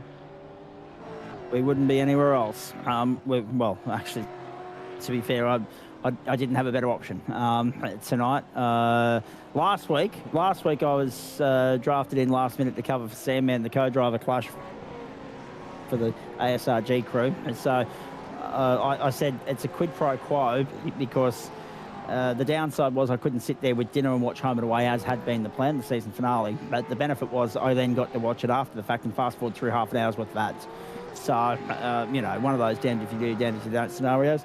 But no, we wouldn't be anywhere else on a Wednesday night, mate. That's why we enjoy what we do. And, I mean, my status and social circle and all those other questionables, as long as they remain the way they are and unchanged, there's no reason to not say yes to covering for Dan Yeoman when he can't be in the house with us. But he will be back for the grand finale next week, and we look forward to that. And I'll be here tomorrow night and Friday night as well. From Greg Heaney back to Matt Schmidtke, final thoughts on all of that. Another 2 champions crowned. It's been a busy week of crowning champions. I feel as though next week's going to be very flat as a result. Yeah, it's the wrong week, boys. We want one more week of hard racing, but we might get even harder racing next week because there's nothing on the line except the win, but we'll have to wait and see what happens. But yeah, it's good racing. Well done to Nathan for getting the pole overall in the Supercars. Epic drive by him. And well done to all the Whiskey boys. They all did pretty well tonight. And well done to Dylan for winning the... he won overall, so the elite split tonight. And yeah. Dyson, like we predicted at the start, has taken the cake in the TransAms. Indeed he has. I know we've already had a look at the updated points as far as the development series is concerned. This is what the elite one looks like for you now, folks. Semi-black locked on top there. Oh, Greg's already departed. See you, Greg. 489 plays 354, plays 267. I'm not a gambling man, but I think even if he doesn't show up next week, Robbie Bradbury would need a dream run to deny Will Buchanan a second in this series, given that margin is 87 points. Again, math's not my strong point, folks, so bear with me. I'm just trying to do the mathematics there. 87, yeah, I think that's right. Josh Fitt, 232, 1 on Dane Staden. So the battle for third is still alive. The battle for fourth is still alive. Lachlan Cable, 215, 206. Darren Lobb, Ryan Mulder, 194. Sam Cullen, 190, and 189 for Ryan Mueller. That's good, isn't it? We've got a Ryan Muller and a Ryan Mulder. Just to trip us up, just to trick us. At least they're in different teams. Tim Nichols outside, so too Blake Fitz. That makes up the top 12 for you. The TransAm points. The championship run and won. 1 round to go. It is Phillip Island. It is next week, but have a look at that. 83 the margin. Dyson to Lobb, and then from Lobb back, 22 points on Christopher Hen. So Hen's coming home with a wet sail. It would need a lot to go wrong for Lobb next week to be able to jump up into second spot. Even more so because Lobb has 30 points in drop rounds to fall back on if things were to go awry next week. Dylan Walker up into fourth with that win tonight, 288. 9 clear of Adam Funslow, Adam Lavis. Richard Brookfield also up a spot. Angus Cook, by not being here, has dropped 5, 254. Joe Baldwin, 236. Jackson Rayhana also not here. Circumstances that I'm aware of, but I'm not sure if we're allowed to. I'm not sure if I'm allowed to mention it on air. But I know that I know why Rayhana's been missing the last 3 weeks. He's in 10th place on 213. That says a lot, doesn't it? The fact that he hasn't been here for 3 weeks and still sits 10th in the championship. Barker and Leach or Rue, that might have been what might have been had it been a clean run to the finish instead of contact on the run home, because they've, instead of finishing 4th and 5th or 5th and 6th, they've finished 9th and 10th, and that's helped Rayhana more so hold onto a comfortable buffer for 10th at the moment in the title race. 407 plays 3-2-4, but the battles will be beyond that. 9 points, 4th to 5th, 14 points to 6th, and then 10 points, 1 point, 18, 23, and 27. All right, there you have it. We do it with thanks to Disruptive Labs, Waste Options, Trophi.AI, Pantech Industry, Sprite and Cider, merch.tgsrci.com, and Flash Graphics. Merch store.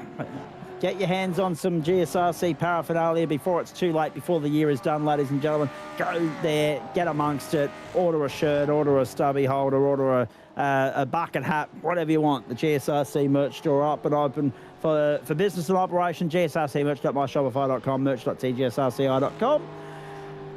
Let's have a look at what's coming your way on the platforms of the Gentleman Sim Racing Club across Facebook and YouTube. And remind everybody that we do have some longer broadcasts coming your way next week. We're open for business a lot longer than usual next week. Extended racing Monday and Thursday night, so earlier starts. But this is what we've got to get through with what's left of week 9 firstly. Off to the Hockenheimring tomorrow night. Excited about seeing if Andrew Dyson can complete the hat trick and get his 3rd championship in the space of 72 hours tomorrow night, 7:45 Eastern Daylight Time. Hope you can join Matt Schwick and I for that. That is the penultimate round of Disruptive Labs GT4, the penultimate race as well. 60 minutes next week from the Circuit de la Sarthe, and we're going to start 20 minutes earlier as a result. So we'll be on air at 7:25 instead of 7:40. At Porsche Cup, Sebring the venue, 9 p.m. Eastern Daylight Time. It always delivers good racing when we take the Porsches to Sebring. Tomorrow will be no exception to the rule. Hope you can join us for that 9 p.m. Eastern Daylight Time. Friday night, the New Hampshire Motor Speedway, oval or road course, not sure, but 7:30 Eastern for the Skip Barbers for 2 sprint races there. That's an on-broadcast. We're then with you for our trip to Birmingham, Alabama, to Bubba Motorsport Park, to the penultimate round of the Indian XT Series with thanks to Disruptive Labs, 8:45 Eastern Daylight Time, 42 laps or 65 minutes, whichever comes first. And then Saturday night, Mountain Men, 32 laps, Mount Panorama Bathurst, 8:30 Eastern Daylight Time. We'll find out the car of choice for that 32-lap tour on Friday night during our coverage with a spin of the wheel of the Indian XT. And then the start of Grand Final week looks like this, ladies and gentlemen, and not just Grand Final week of the year, but of the term, but of the year as well. We're in vicinity of being able to pack up, and bugger off for 6 weeks, and we're looking forward to it immensely. But it's there within reach. The finish line is in sight at the moment. It's a good time for all and sundry who are looking forward to a well-earned, well-deserved break, and it's an opportunity to relax and put the feet up and have a bit of a social life during the weeknights for a change. Very different to the social life that having a chat with your mates in Discord and sim racing is all about. So Monday night, we're with you from the earlier time. Make a note of that, 7:25 Eastern, off to Mount Panorama Bathurst, 45 minutes of ripping and tearing around the best 6.213 kilometres of motor racing real estate anywhere in the land. And that is for the final round of the Waste Options GR86 Challenge, 7:30 Eastern Daylight Time. Again, 4:30 on the West Coast, 9:30 New Zealand. Everybody else in between, do your own mathematics. I'm not going to help you. Especially those of you in the alleged Sunshine State. Stormy State would actually be more a fitting name for Queensland at the moment, quite frankly. Off to the Circuit de la Sarthe on the back end of that for the final round of GT3. And this is the pro split that we'll be focusing on. But all 3 titles, Pro, Pro-Am and Am, are all still on the line next Monday night. So it's a long Monday night because we'll get through the race, 90 minutes around Le Mans, 8:45 Eastern Daylight Time. But then we've got to get stuck into, if you don't mind, ladies and gentlemen, the post-race show, the recap of the season, the thoughts from the 3 champions, crunching the numbers and all that sort of stuff. So Monday night's a long one. Hope you can join us for it. Tuesday night, Crandon International Raceway. use your eyes, Zach. Use your glasses. Crandon International Raceway, 18 laps the journey there, and we've got a lot to look forward to with that starting at 8 p.m. Eastern Daylight Time. That is the final round of GSRC Rallycross. Then the Pro 2 trucks from the Charlotte Motor Speedway Roval. 3 sprint races there from 9:20 p.m. Eastern Daylight Time. 3 sprint races to round out the season from the Charlotte Roval, and good luck to all and sundry there. Wednesday night, Dan Yeaman's back with us, and he'll be here with Matt Schmidtke.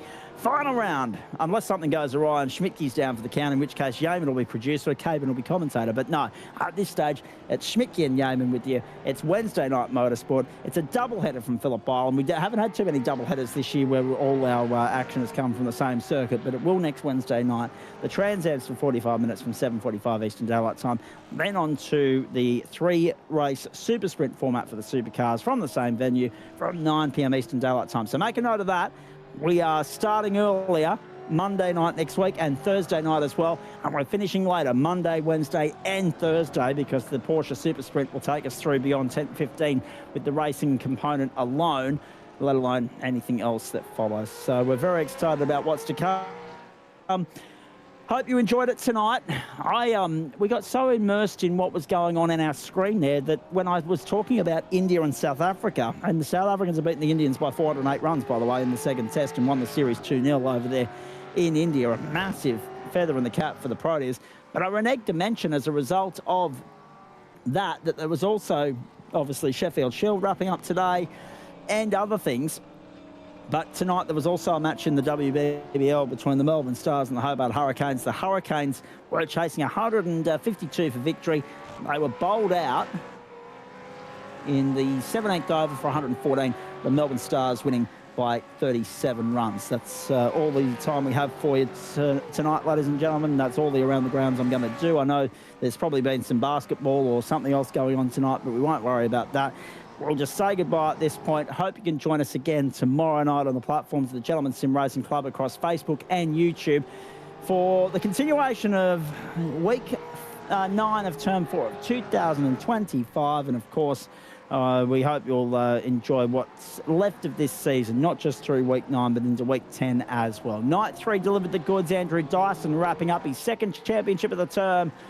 He can secure the hat-trick tomorrow night in GT4 from Hockenheim, and we hope you'll join us for that and so much more as 2025 rapidly draws to a close. But in the meantime, on behalf of Matt Schmidtke and all the crew here, well done to Dylan Walker, well done to Johnny Bannock, well done to Andrew Dyson, your race winners tonight. Until we see you tomorrow night from 7:40 Eastern Daylight Time. Have a great evening, everybody, and enjoy your Thursday, however you're spending it. Come back and join us tomorrow night. Hope you enjoyed it as much as we enjoyed bringing it to you. I'm Zach Caban. Have a great evening, everybody. Bye for now.